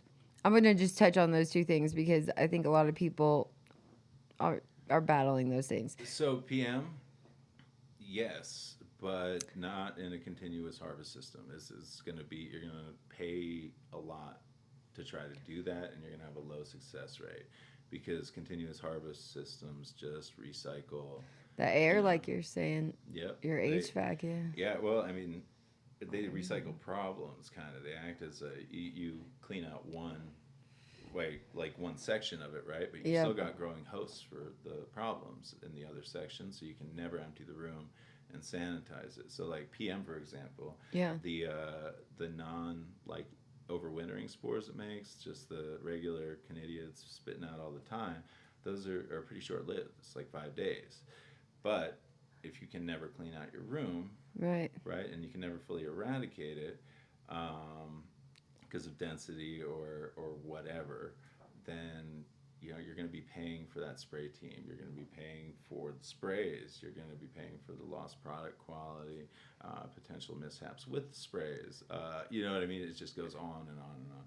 That's why perpetual harvest, like, I get why they all do it. I get, do. I mean, from a business standpoint, it makes sense. yes, but it is seriously, as like the person working in the grow side, period, is like, it is so difficult. That's why when people like, I feel like people have this misconception of pesticides sometimes when I talk about them, is like, I don't want to use pesticides, right? Like, I'm not like, oh yeah, let me go douse myself in pesticides or go spray some shit real fast. Like, that's not actually like on my. I was just thinking of watching two people in a grow once. One of them was like, okay, he was the manager. He's like, don't plug this in, but put it in the reservoir. The employee was like, got it. Plugs it in, throws it in the reservoir. Manager gets showered in pesticide. Oh Just my God. drenched like a fire hose. Such a rough day. Anyway. Did you have on your PPE gear? Sorry, I just relived that moment. No, when you. I'm when so glad you said brought that up. One time, I had like I'll tell you one of my most embarrassing, worst moments that I should have gotten fired over is like I was at a grow and I was like doing a treatment by myself. I always do the treatments by myself for all the reasons from start to finish that you can possibly I don't let people imagine. in the kitchen with me unless they've cooked with me before. Then no one to duck and Yeah, they exactly. have high risk tolerance. This is a big ass grow at the time. It was 27,000 square foot. I'm saying for a treatment, like solo. It's like Yeah. you're doing like a drench, you're doing like a spray, you're doing all the things. And so I had to mix 55-gallon reservoirs of shit. And like you're wearing your suit, you really are wearing all this stuff, and it's like so hot. People have no idea when you are wearing all this stuff. Like, dude, they think Yeah. hot yoga is a workout. I'm Oh, like, for dude, real. go make some shit up real You quick. want to lose 5 pounds. Just Yeah. fucking go spray Get some shit. in there. Yeah. Yeah, and so like I'm mixing all these things, and the cracks in the floor. Like I will tell you, I fucking hate more than anything is like concrete floors. Concrete floors are in every grow, I swear, and like they always have a crack at the worst spot, and so. And they're also just porous, which is like not great. Like the seals, if they're sealed, Yes. like it's expensive. If they're sealed appropriately, it's expensive as shit. Yeah. But Nobody's spending 20 grand on their floors anymore. yeah, Sucks. Right? And you can't get it back if you do, right? Like You're right. it just unless you're you're so at a right. certain scale, right? Like so that's what we're going to see, unfortunately. But anyway, No, see, I love that you. Well, I spill a 55-gallon reservoir by basically going over one of these stupid effing cracks that, like, is there. You try to go over slow, and it's slinging the wheel, and I don't know. They weigh over like 300 pounds at this point, and like it's just like I guess I've done this. So. And I just remember spilling them like all down the hallway and just be like, oh yeah, there's like a week's of pay for like this whole team, like just like pouring down. But yeah, that's exactly like pesticides. People do not understand. You're not excited about this, but when you are working with a perpetual harvest, is like you can't like at a commercial scale that large. People don't understand that you've tried every soybean freaking mixture. You have used every lemongrass. Like you have done everything organic you can possibly. I'm saying like you have possibly could imagine. Totally, yeah. And then you even don't use this gnarly stuff. You use like products like Azamax or BioSafe, like zero tolon oxyfast to combat these things. And like, I don't know, like I just look at like some of the obstacles that people think that they know what it's like, but it's like, dude, you try having a week 7 tray, like next to a week 8 tray, next to 4 other trays of week 1, 3, and whatever, or 1, 2, and 3. I don't know, all in the same room. It's like drift. You want to talk about drift?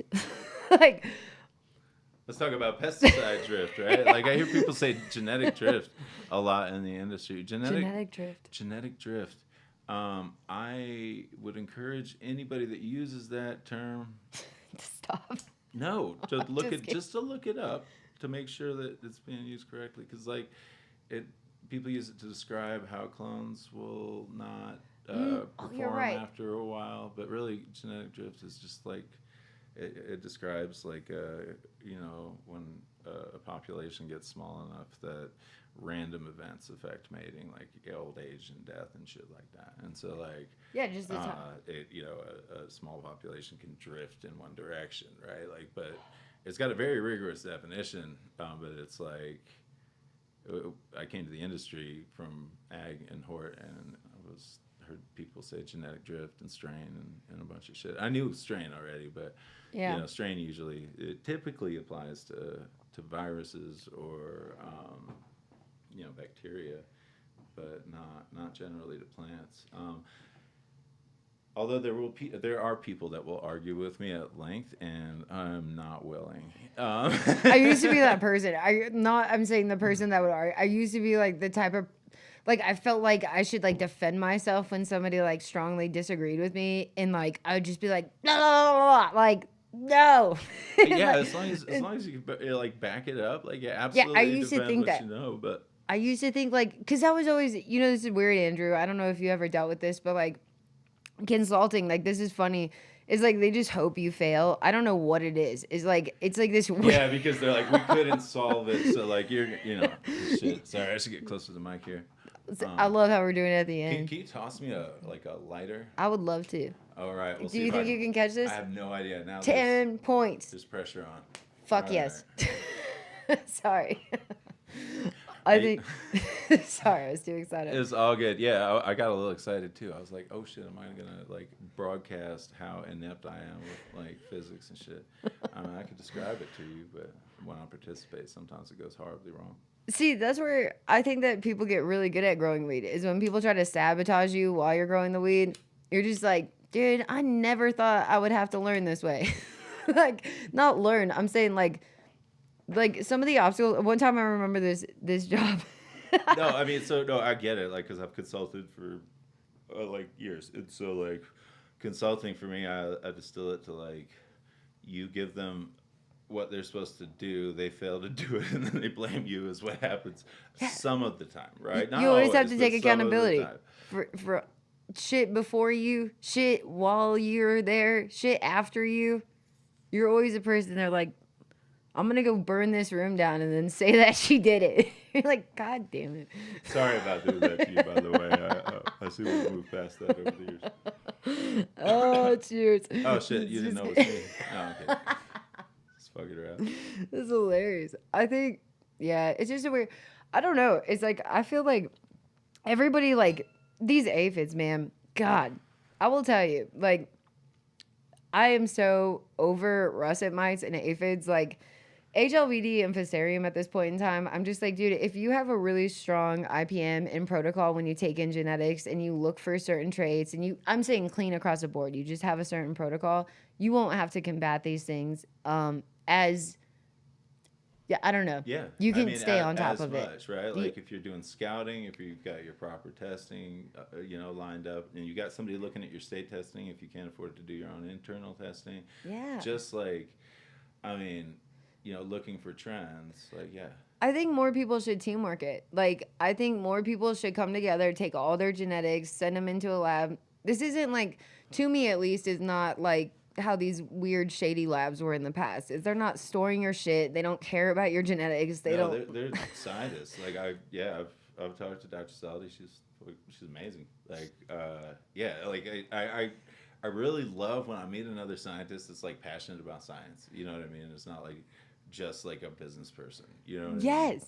And she's made it a price point, just like what you're saying. She's made it for home growers and commercial facilities to come and do. You need to come on, Andrew, with her. It's like Dark Horse and Adam have both had her on their shows, and Dr. Tassa has agreed to come on the Treat Show, and I'm so excited. But I want to wait until after we're doing all this research and development right now on a couple different projects, and we're working with her lab directly on like, like our thoughts on like how easy is this? Like this is weird, but like not just price point wise, but like I was talking to her about like price point of like if you have a big library, like something I'm battling personally is like if you have like 100 genetics at minimum that you're trying to test and like regularly test is like she's really pushing the fact that you need to stay repeatedly testing. And it does make sense. And like exposure to these different viruses or diseases or if you've got bugs for the summer or whatever.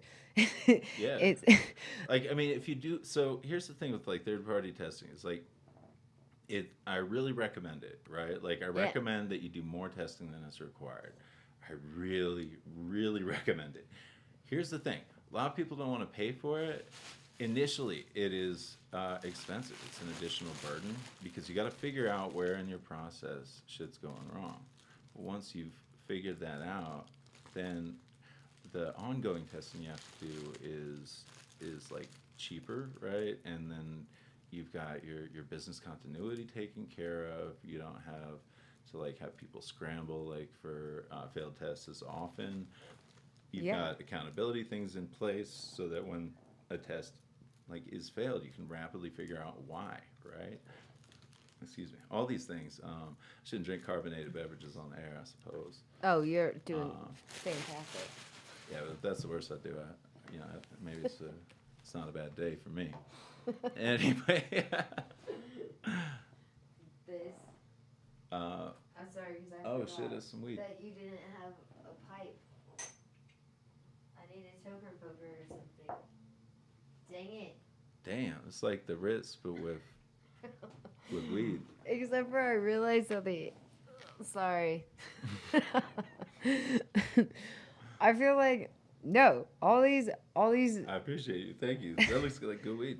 Well, no, I'll give you more weed. I didn't have time to trim this weed. Oh, I It's don't not really classy. often judge weed on the trim. You know what I mean? Is this your weed? No, but it's somebody I'm working closely with. Is Neat. I think that this is. Hold on, let me see. This is Gary Payton. I heard that New York is getting all crazy about the Gary right now. Gary Payton. Yeah, I don't know if I've had that one. Well, tell me what you think. What's funny is I like it, but I don't. It's like, You like it, but you don't. yeah, it's like I don't really like. Okay, purple weed. This is weird, but have you ever heard rumors of purple weed not being able to have like HLVD or Fusarium or get sick in the same ways? I have not, All right. but I'd like to know more. Me too. Because I feel like somebody told me that they heard this or read this that those strains are actually like genetically more resilient than non-purple strains. From the non-perps, yeah, like no, yeah, I get it. kinda- Like that would make some sense. So like the the flavonoids, the pigments, Ooh.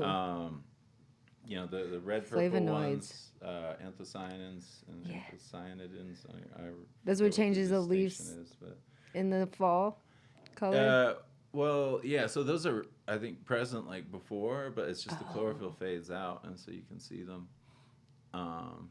Like so with purple plants, if we're talking about house plants, you'll notice a lot of house plants have like a purple underside to the leaf, and that's actually so it can harvest more light because then they're forest floor plants and they grow in relatively dense jungle, and so like the photons go through the the chlorophyll containing tissue, and then they hit this thing that bounces back the majority of the important ones through the tissue a second time so they can be harvested again because light is scarce at the bottom. So conversely, with a really high light needs crop like cannabis, I haven't looked into it, but I imagine it can reduce their overall photosynthetic ability just because it's bouncing off a fair amount of the important light, if that makes sense. But Yeah.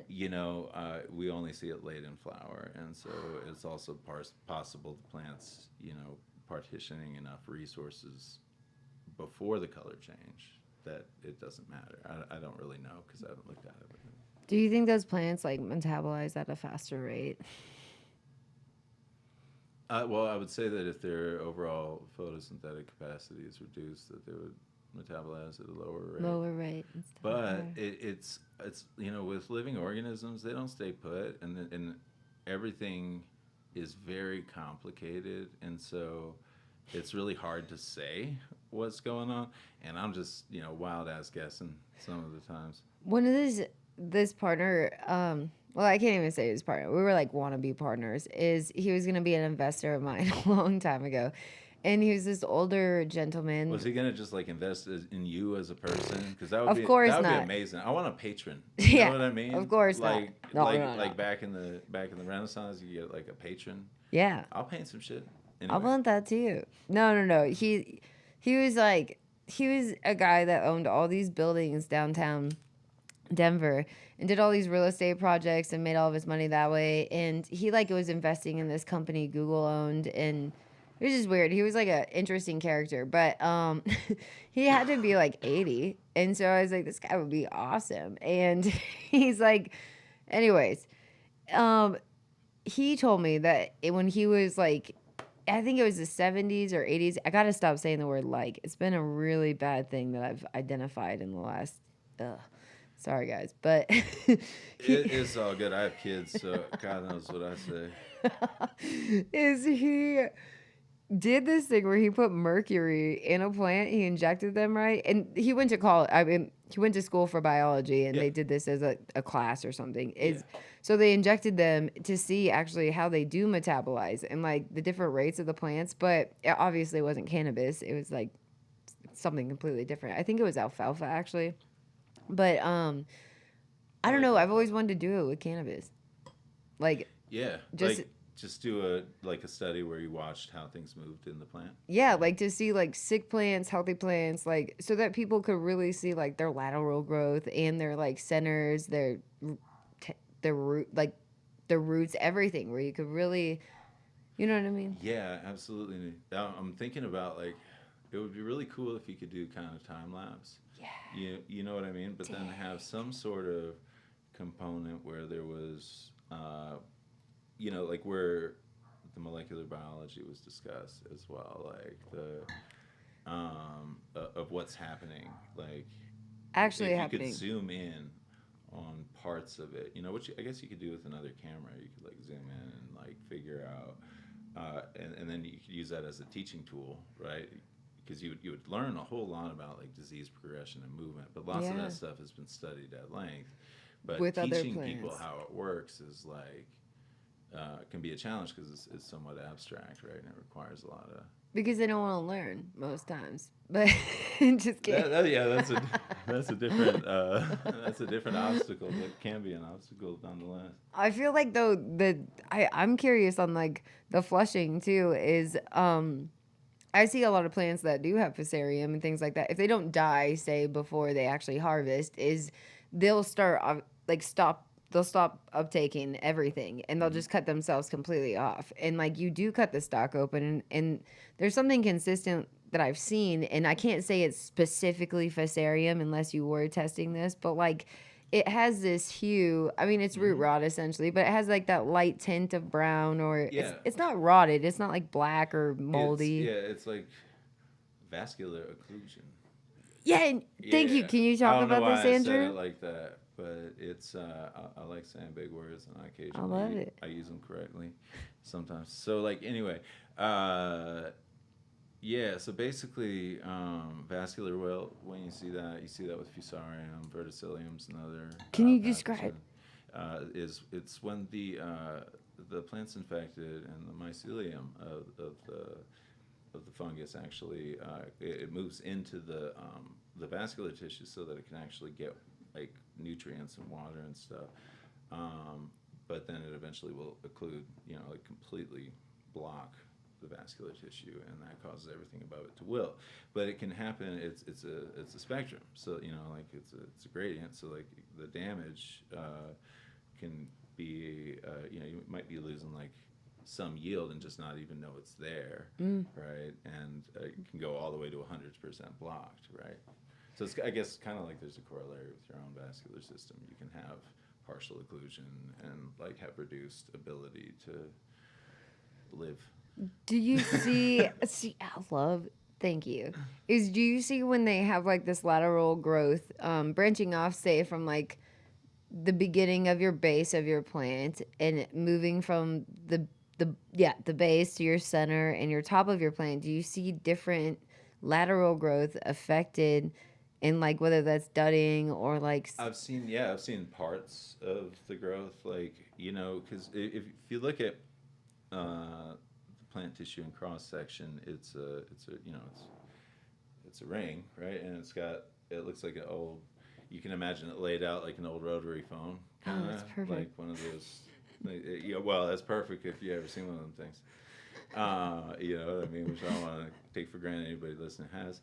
On account I'm old as fuck. Anyway, so anyway, that if only part of it, gets blocked, right? That can make parts of the plant die.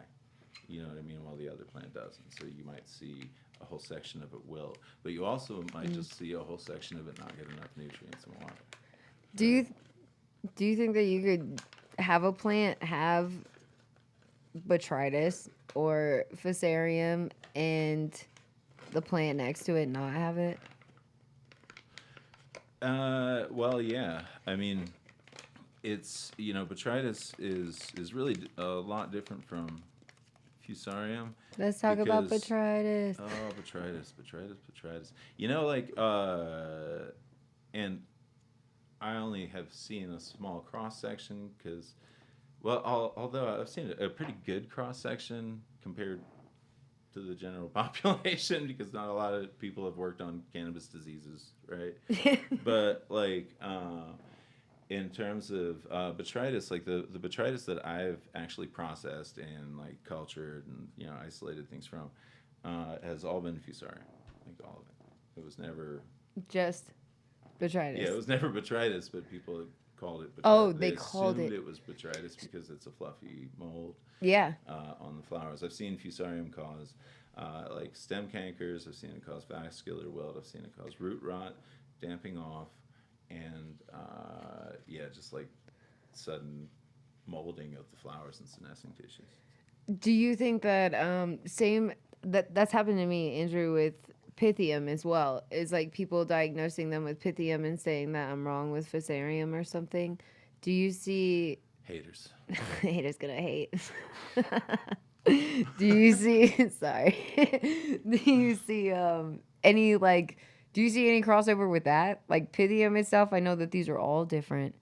But Well, Pythium's so like Pythium's not algae? not a fungus. It's an oomycete, like, which is a filamentous microorganism that's similar superficially to a fungus, but has it's not related, and so they appeared to be similar until like I don't know when people figured it out, but people figured out ultimately that they were made of different shit and they weren't actually related. They just grew similarly. So Pythium, coolest thing about Pythium, I think, is that like some of the spores that it produce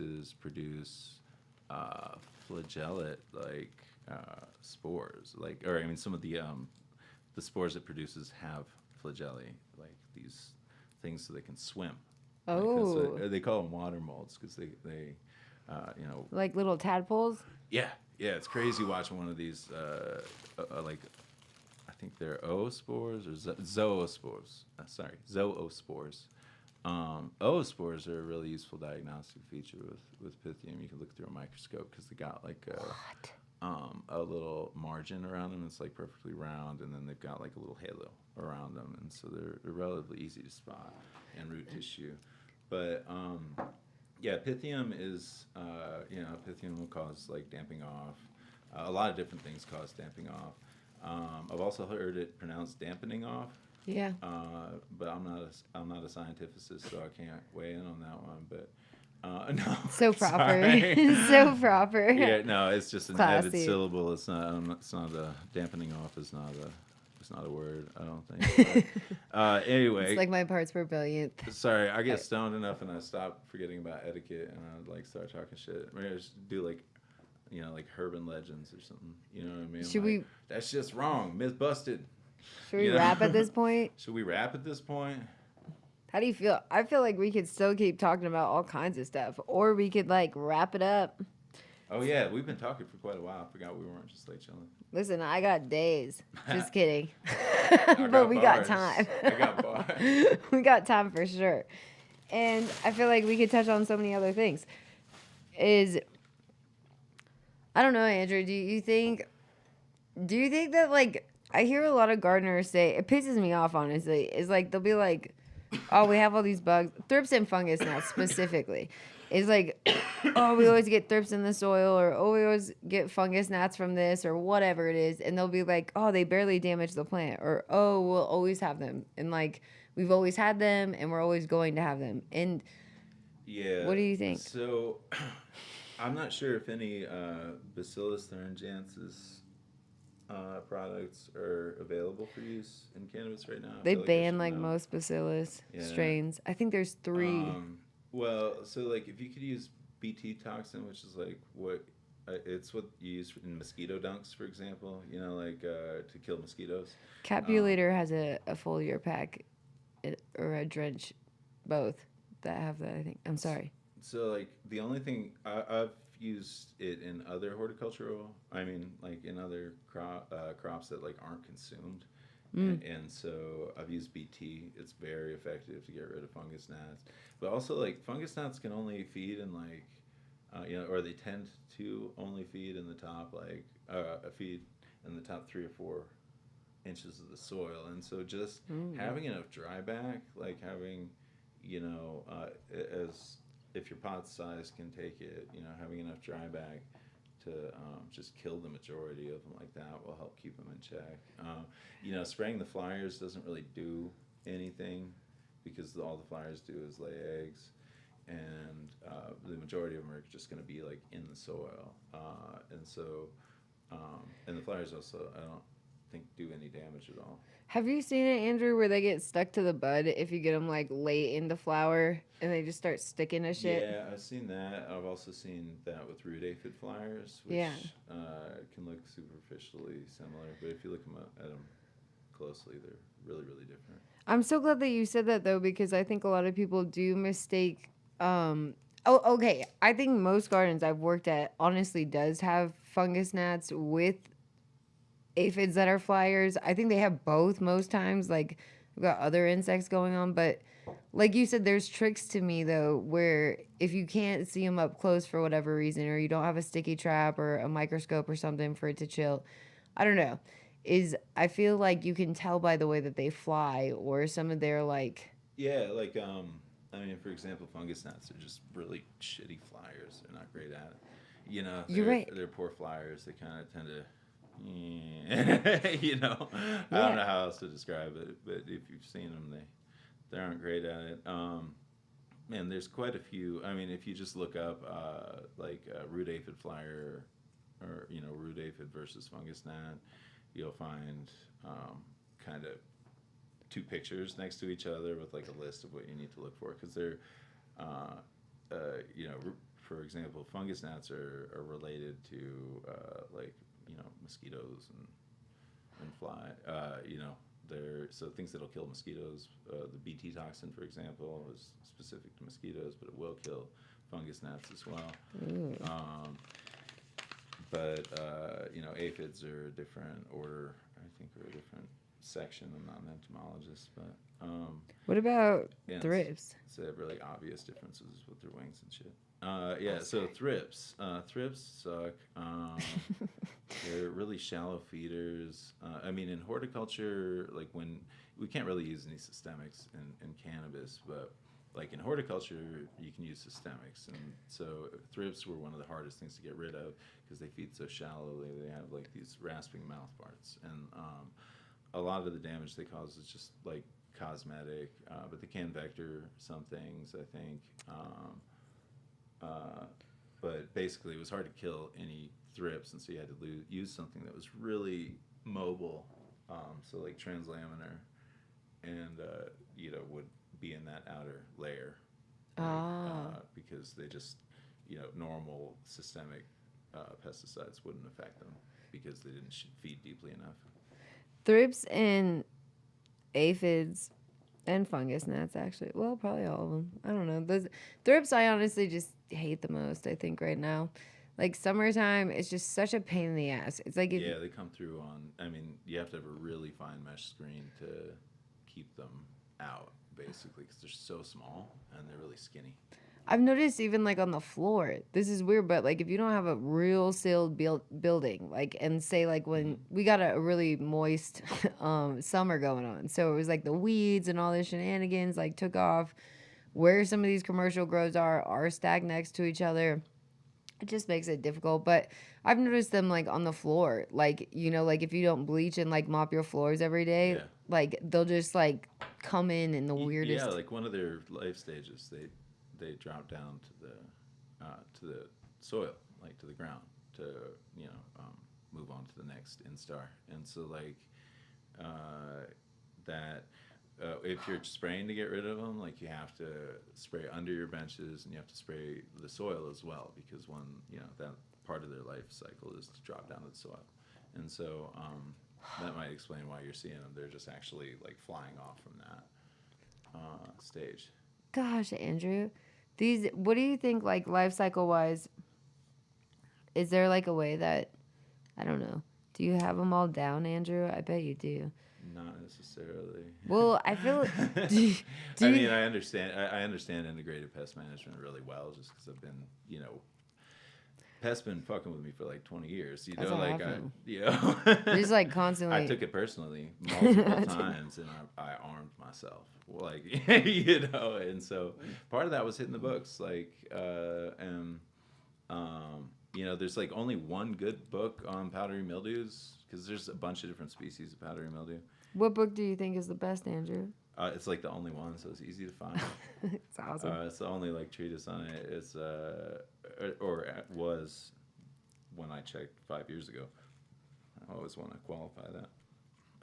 So it's called the powdery mildews, I believe, because I think there's quite a few species. I think there's like 70 genera, maybe. This is where that testing, like you said, is so important. This is weird. Is like, I don't mean this offensively, but I feel like if you go into a facility, you can like diagnose certain things without testing. I think by like characteristics, like seeing the repeat like problem, whatever. It's like you can look at something exactly, and you can be like, this is distinctively this.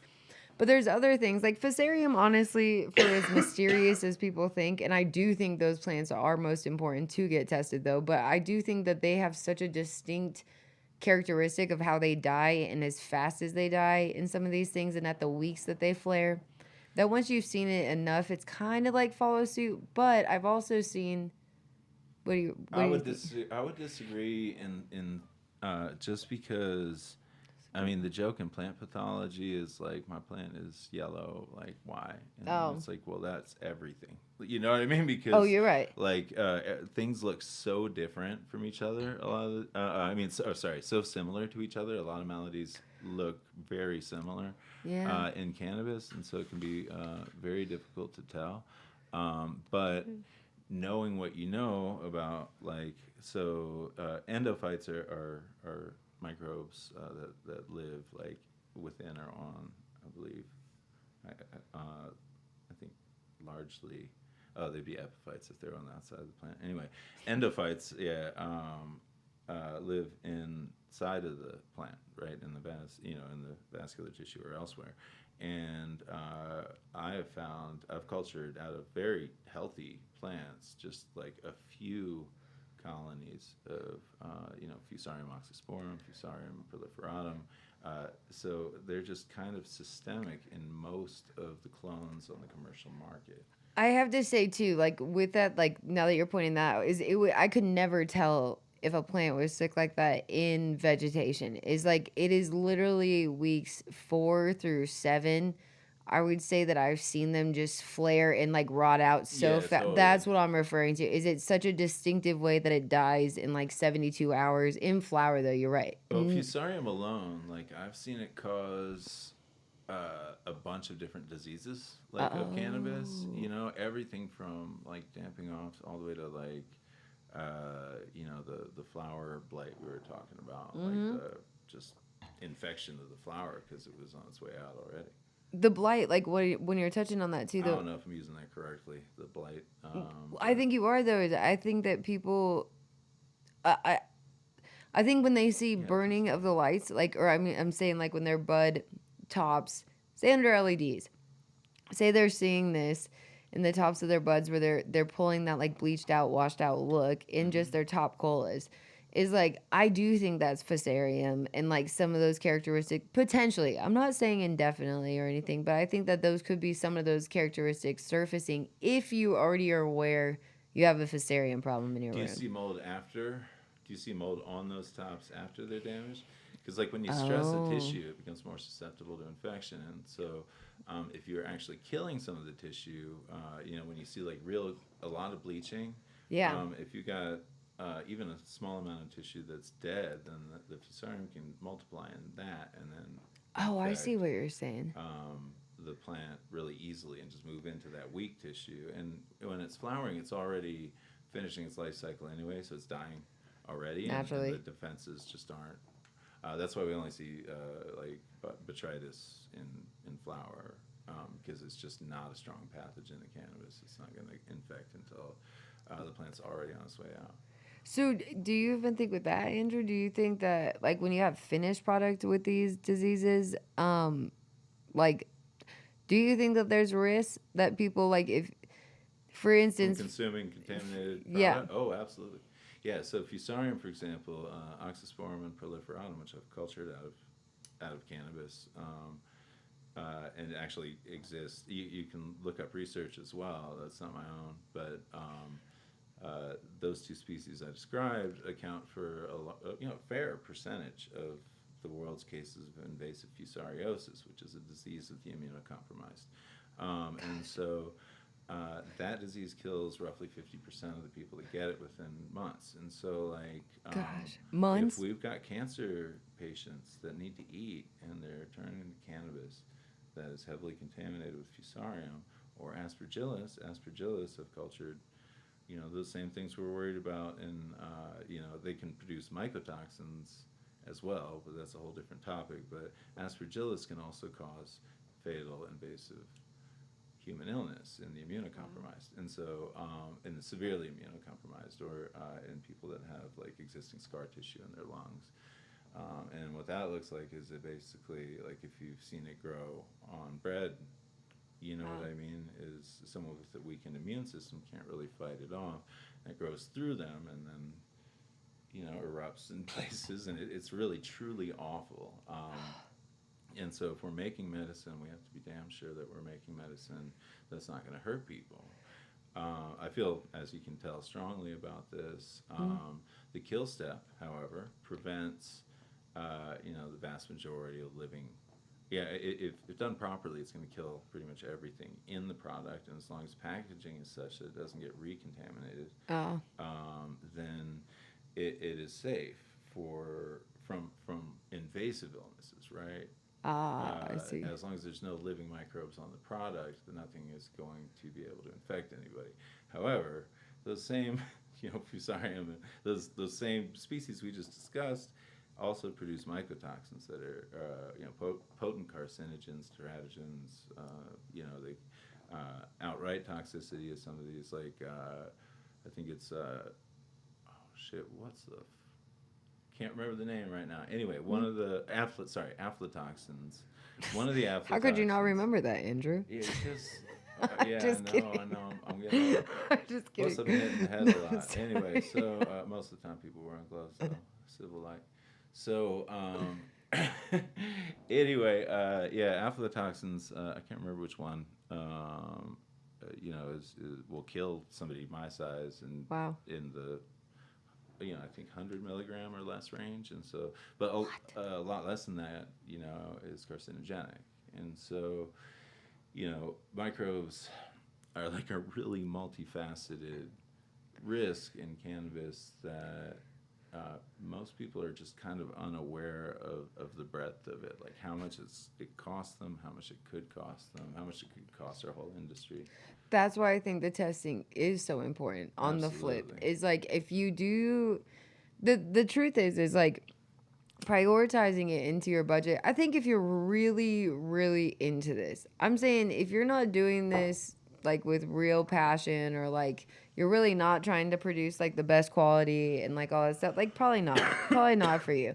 But I feel like for the person that like really cares is like the thing with like pesticides and labs and all these things is like people have like such a bad image of me because I've openly talked about using pesticides and these treatments. And Yeah. the thing is like I have the only reason that I'm passionate about that is because I was so scared of what I was consuming at one point in this industry when Eagle 20 was legal. Is everybody was using Eagle 20, everybody was using Avid, everybody was using Spinoside, everybody was, all these products were vastly used and we all consumed all this shit. And it's like, and I found people like, this is weird to say, but I found out that people were spraying Eagle 20 like on their week 9 of their shit. And like, I was like, oh my God, what is this shit?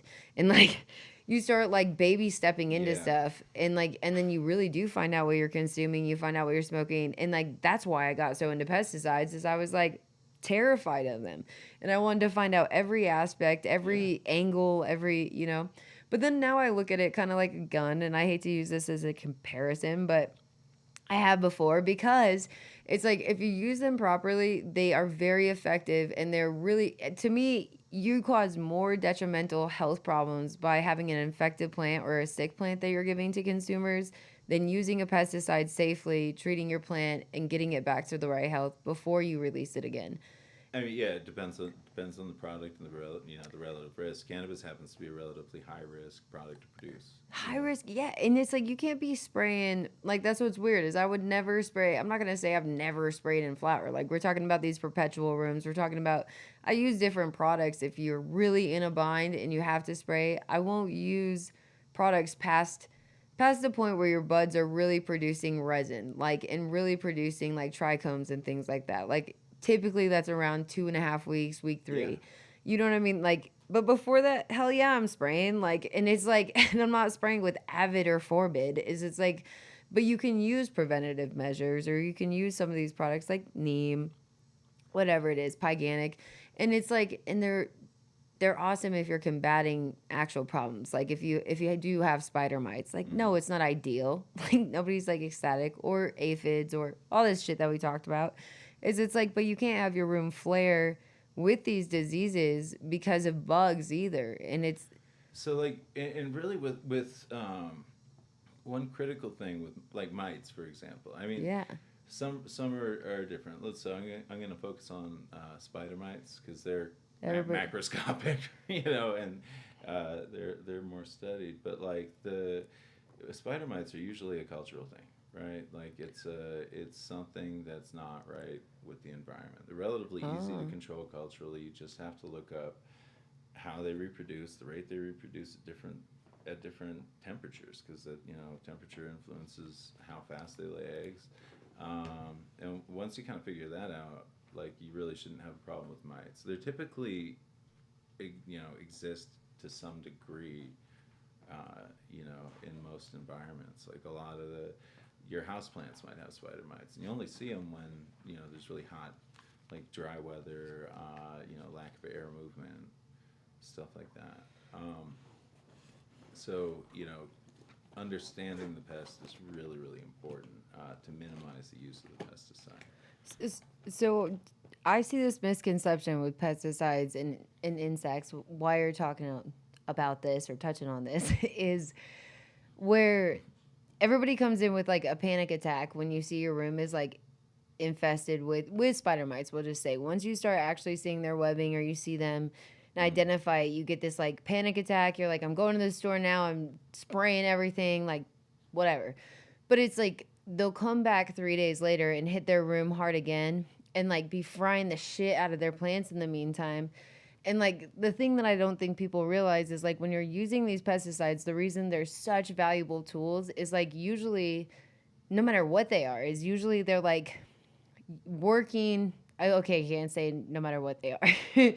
Is usually A lot of different pesticides, Yeah. a lot of different mechanisms of action. A But- lot of them are dangerous, but But like days at a time, though. I mean, like it's like they're like effective for a certain amount of time, though. It's like you don't need to come in and spray your room again. It's going to cause more harm to your plants than effectiveness with the pesticide itself. So like they'll think because the insect population is actually reproducing in 3 days or 2 days or a day, is they'll think like the harder they spray the room and the more closely they spray the room, the better they're off. yeah, but weakened plants are susceptible to pests, and so like you can end up perpetuating your problem, right? Not to mention that it's illegal.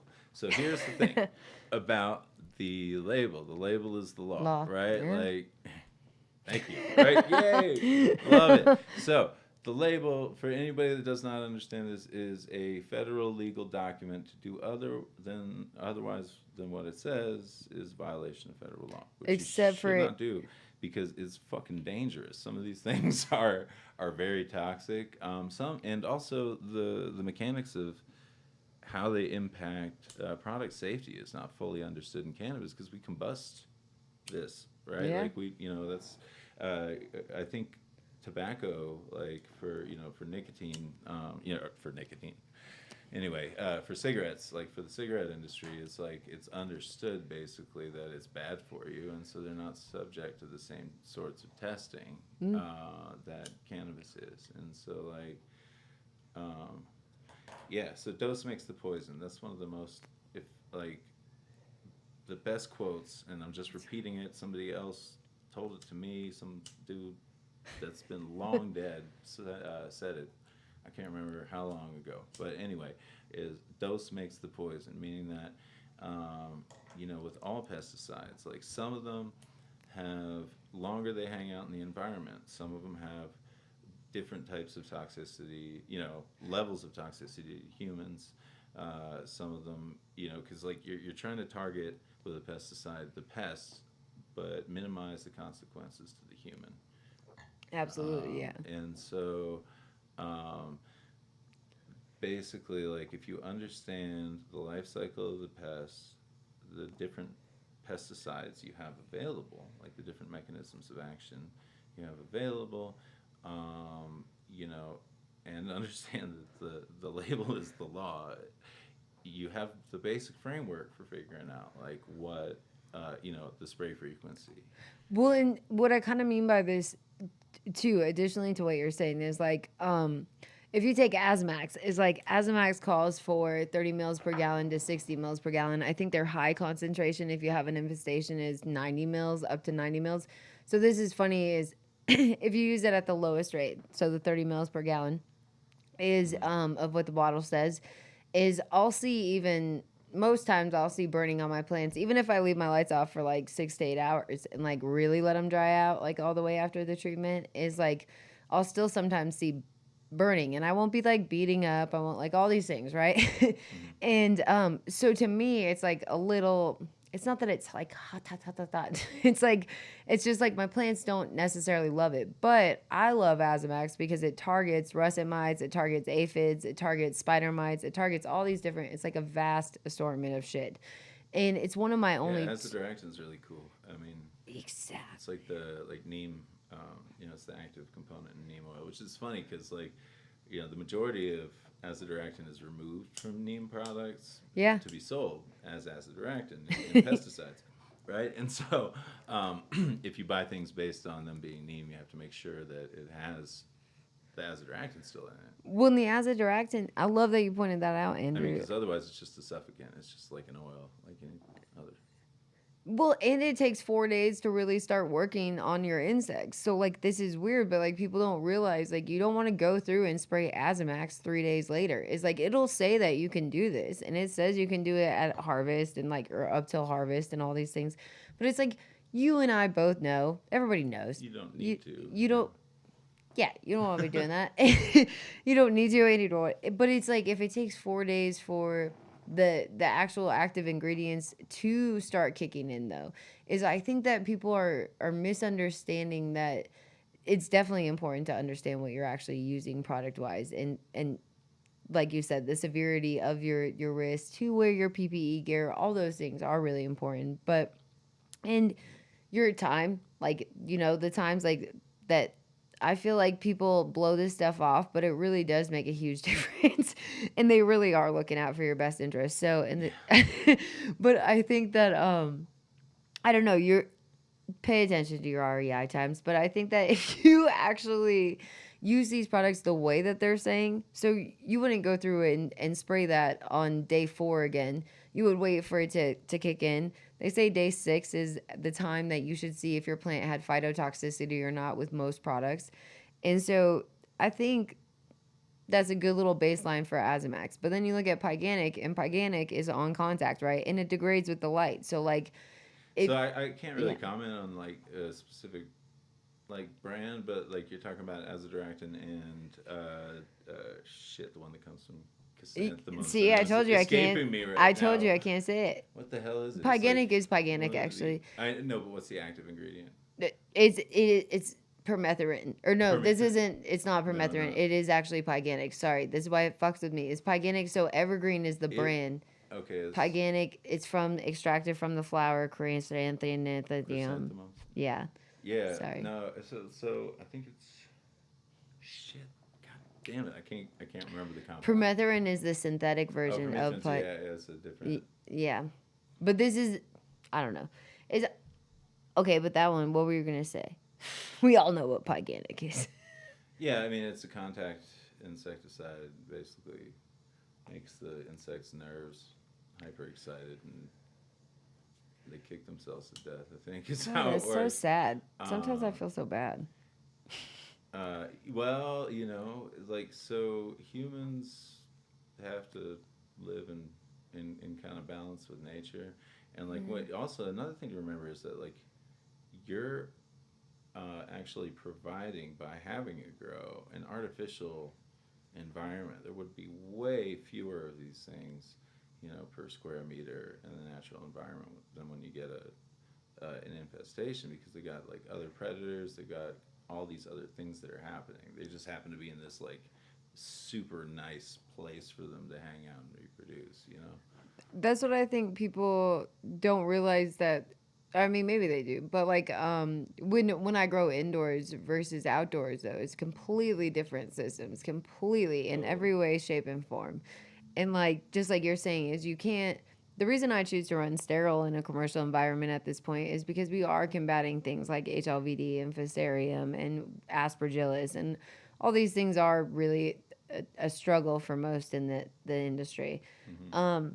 And it does just make it easier. I hate to say it, but it makes it easier to like secure like that your plant is not going to come up for these things compared to when I was using compost teas and all these other things, or soil. But soils become inconsistent. Soil's quality used to be really a lot higher back in the day, and now I've seen this degradation in every type of soil brand I used to love. Yeah, It's just demand and like other in economic pressures like it's crazy. Also, like soils,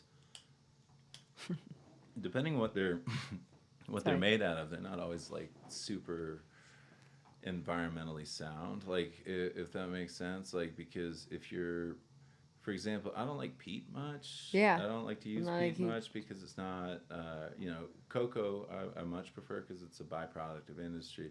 Peat, they're making more of it, but it's going to take thousands of years, right? Like so. And you are hurting. Like these people think organically when they hear me use cocoa, they're like, ew. But I'm like, no, you are causing a lot of, not them. It is more environmentally detrimental to be doing that side than. Yeah, because than- peat, like you have to harvest, and it takes thousands of years to make it, and it disturbs habitat, and there's a finite amount of it, and then we're not going to make more in our lifetimes. And so, If you're a like- real hippie, you grow with cocoa.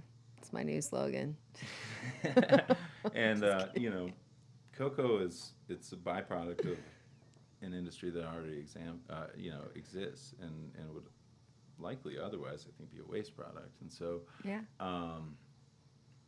copra, like dry coconut meat is a huge international commodity, and so like just the byproduct of that is a hell of a lot of coconut husk, and so I like using that better. Also, I'm really comfortable with it. I'm really comfortable with using peat Yeah. too, but peat has like a it has Holds a little kind of more. it's harder to use. Yeah, it holds more water. Yeah. Because the plant doesn't have. It's got to do two things at the root zone, right? It's got to take up water, but then it's also got to breathe again because water doesn't hold a lot of dissolved oxygen, and so for respiration to occur and the plant to continue to make more energy, basically, like it's got to, those tissues have to dry out, and so. Basically, I like cocoa a lot because it's relatively decay resistant. Like it lasts a long time. It doesn't necessarily easily become compacted if it's good quality and you handle it right. But also, it's just like it dries out relatively quickly. And if you've got this wet to dry cycle, right? Like Yeah. your roots have to dry out to be able to get wet again. And so if you increase the frequency of that, then you increase the biomass production of the plant. And so like I like cocoa for that reason as well. It like dries fast, and so you have a faster wet to dry cycle. I think it challenges you. Like sometimes people bash on, most times people bash on cocoa, I feel like. But for some reason it's weird to me though because it is organic and it's an awesome product. But I feel like it challenges you to me more with, it's more forgiving than if you're growing with straight rock wool. Like, you know what I mean? It will give you a chance. Yeah. It will give you a chance. I've seen the unforgiving nature of rock wool firsthand. People talk shit on rock wool, but it's just most people never dial it in. It's like it is the most challenging medium, and everybody that grows organically and that has never grown with rock wool or grown sterile, like will tell you the opposite. But if you actually grow with it, it will challenge you so much as a grower because it's not forgiving. I'm saying it doesn't let you have a day off. It doesn't matter what the hell happened to you. But if your Yeah. pumps go out or whatever, it's just like new. And it's like the way that they feed, like it's so weird. It's not that I'm bashing on soil. I just wish more people would expand from soil. Is like, Yeah. you know what I'm saying? Well, so soil's great, like, but like, you have to understand it's going to become a niche market at some point because everyone can't do it well. A soil has Yeah. a lot of variables associated with it. It's great. I mean, I love soil-grown cannabis. Don't get me wrong, and I've seen people do So it good. really, really well. So good, yeah. But at scale, every time you increase the size of things, you have to have more people to manage it. Yet there are more rooms It's heavy. to infect, More waste. right? It's hard to transport. The sources, like the source components, can sometimes have fluctuation in their price and availability, which will lead people to alter the composition of the soil. right? 3.5 cubic feet of a bag of Pro Mix or Aurora 707 or any of these like really good organic soils is $40 a bag. So commercially, we have to buy a pallet, right? And it's like $3,000 at that point, $4,000 at that point. If I go buy cocoa, depending on the quality and the person that you go, it's like half the price, and it's half the labor, half the weight, half the like water, half the. It sounds weird, but if you have drip irrigation at that point, which most times you're going to if you're running cocoa or rock wool or whatever, versus soil most times you're hand watering, which I would never bash on a hand watering system. I won't, but you use less water if you really dial in your irrigation, like significantly less. And like your plants can be, I don't know, it's not like we're saying, it's not like saying that there's not a value and a beauty to all those things. But I think that sometimes we get stuck in our roots where it's like everybody's mom taught us how to garden in soil beds. And like we all love tomatoes and cucumbers growing up as kids. But it's like at a point, don't you want to like challenge yourself to like, even if you hate it, like I think that's more the stuff that you should do. Anything that you can't stand as a grower, I think the best rule of thumb is you know how to get unbored and stagnant is go try some new shit. Go do the Totally. stuff you don't like. Absolutely. So Sorry. in college, in part because I took it seriously, and in part because of pain in the ass, I argued for and against things I believed in each Love it. semester. right? Like Love it. just alternately though, like I would do them back to back. Make sure That's that I had a awesome. project in one semester and a project in a semester that joined to it, um, and argue, like, for example, for or against genetic modification of food, Mm. right? Like I personally believe genetic modification of food. Like I understand how it's done. It can have unforeseen consequences. It was deployed not ethically, and Yeah. people have a really hard time trusting it, and I kind of get it. But like, I'm not concerned about certain types of genetically modified food at all, right? Because the technology in and of itself doesn't, of necessity, make the product dangerous, right? It just like it's like anything. It's like the gun analogy that you brought up earlier, right? It's like it's inert until someone uses it. And so some of the ways it was deployed were really useful. Some of them, like, for example, we couldn't have like papayas in the grocery store Yeah. because of papaya ring spot virus, right? And so like the resistance to that is genetically engineered in commercial papayas. That's one of like the 9 or 10 crops that are actually genetically engineered. Like almost nobody Wow. knows, or not almost nobody, very shockingly few people that I have encountered know You're so that classy. there are, like 10 or less really commercially viable instances where genetic modification has been deployed in food, and it's like as part of the food supply that's generally eaten. And Scary. it's a limited number. It's not that many compared to. I thought personally when I went to like back to school at 30, I was like, they gotta be everywhere. There gotta be hundreds, and I'm sure they've explored most of them, right? Like for viability, but there aren't that many in production. Some of them, like I don't want to call anybody out, but I don't like how some of them were deployed, and I think people are going to have a hard time trusting them. But I also think that they, genetic modification, like for example, CRISPR, the ability to inactivate certain genes in plants, right? Yeah. Like that's, if you can do it reliably and with a, really a pretty narrow margin of error, then I think it's a great way to feed a world that we're going to really struggle to feed in like the next 20 and 30 years. I think I mean, it's a beautiful thing that you bring that up. I think that's where like hydro and some of these things, like when you look at Europe, is like they've been growing like strawberries and I mean all their crops are like predominantly done hydroponically and like with salts and like all this stuff that people think are so bad. And I laugh because it's not what people are teaching each other. Like this is once again bad information feeding bad information. It's like just because it's something that you haven't tried, just because it's something that you haven't been educated on. I don't mean that disrespectfully, but I think for the mass majority of people that are bashing on this shit, is I'm like, dude, go run it. Like, go see the difference on how much your plant is actually eating and consuming and becoming resilient because it's actually getting everything it needs. And like, I don't know, it's just weird because I really do appreciate all sides. But I think like your sustainability though, and like when we're looking at these modifications, like the deeper I got into pesticides is like the more information I started finding out that did scare me though with food is like things like gala apples or corn or grapes and like all these different things on how genetically now they hold so much of these like spinoside. The reason we can't use spinoside in the industry is not because of people using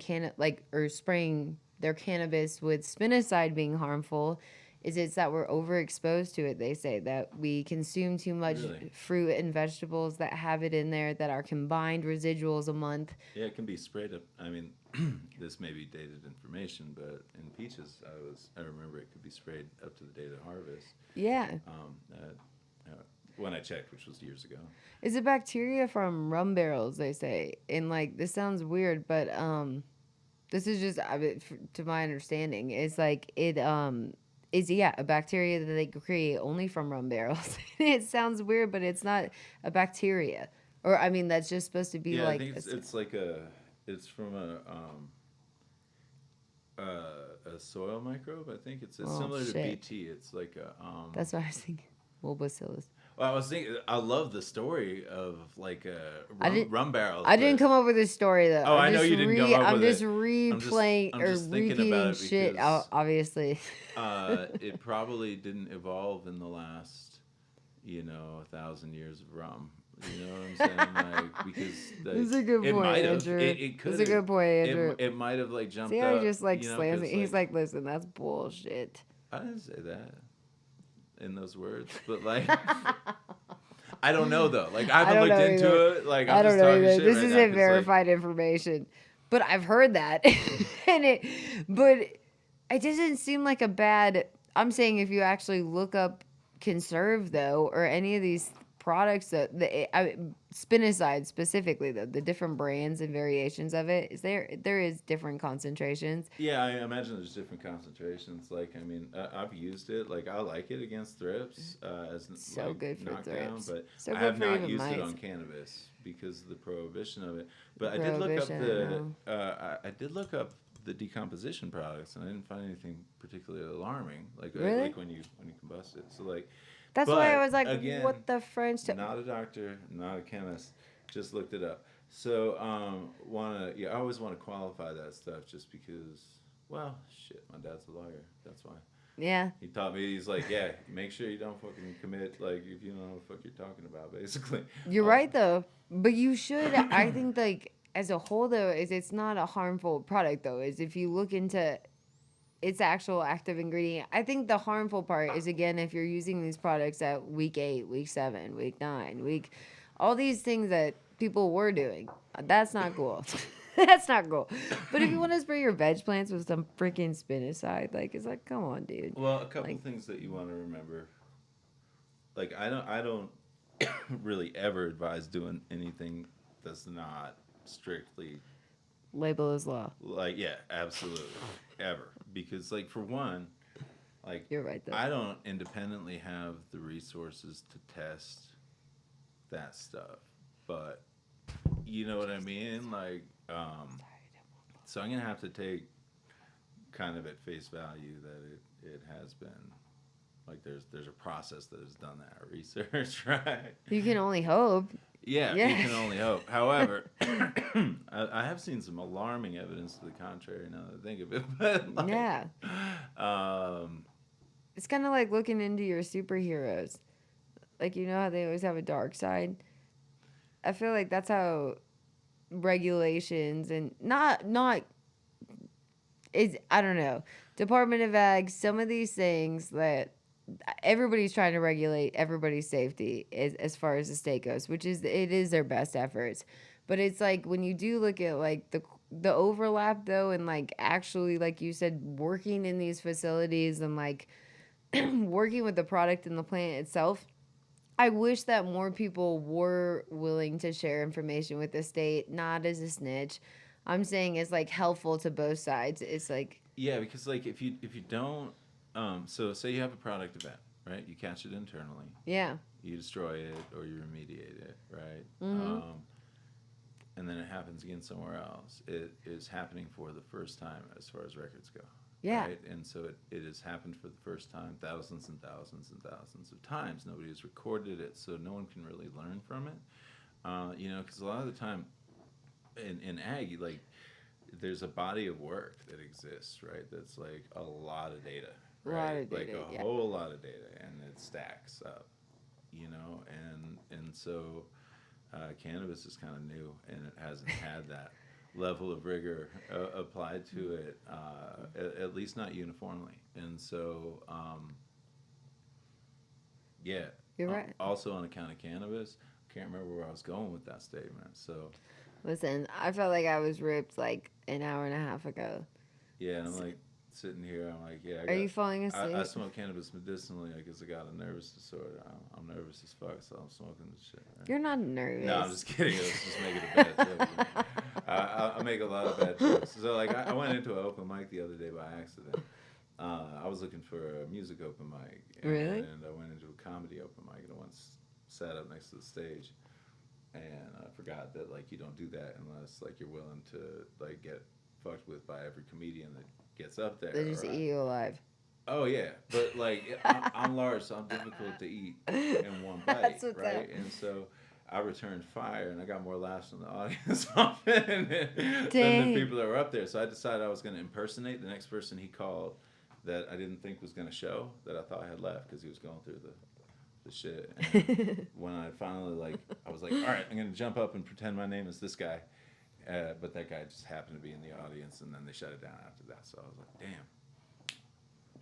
Snap. Have to do it again. I'm not sure why I went into that interlude, but But that was perfect. I feel okay. So I wish that I was thinking about it. I was like, how could I do the beats? It's like I was like, I can't beat, right? I could like try, but it's not worth it. I'm not high enough. I could, like beatbox. yeah.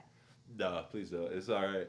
If you can't do it, It's all not for good. me. Like sometimes I woke up, when I was like 16, I woke Not up. saying like please don't professionally, but like or like don't for fun or recreationally or whatever you want to do. Just like it's hard if somebody doesn't know how to do it and keep the beat going, it becomes very hard to rap over. Do you think that like Pandora or YouTube has a beat on my phone or on the computer that I could probably, I don't know. I see my middle screen is gone and that's my confident internet searching screen. I bet I could do it though. Let's see. Do you have something to hook up an iPhone to? Of course I do. Just take mine. Can you just take mine and find yours? Or do you need, I'll give you the password. I'm not sure. So I got like a couple instrumentals on my phone. You could just like. You stay right there. All right, I'll stay right here. I'll try to look contemplative, insightful. I'm going to try Visionary. to remember the password. Hold on. I think I got it. Yep. I'm going to write it for you.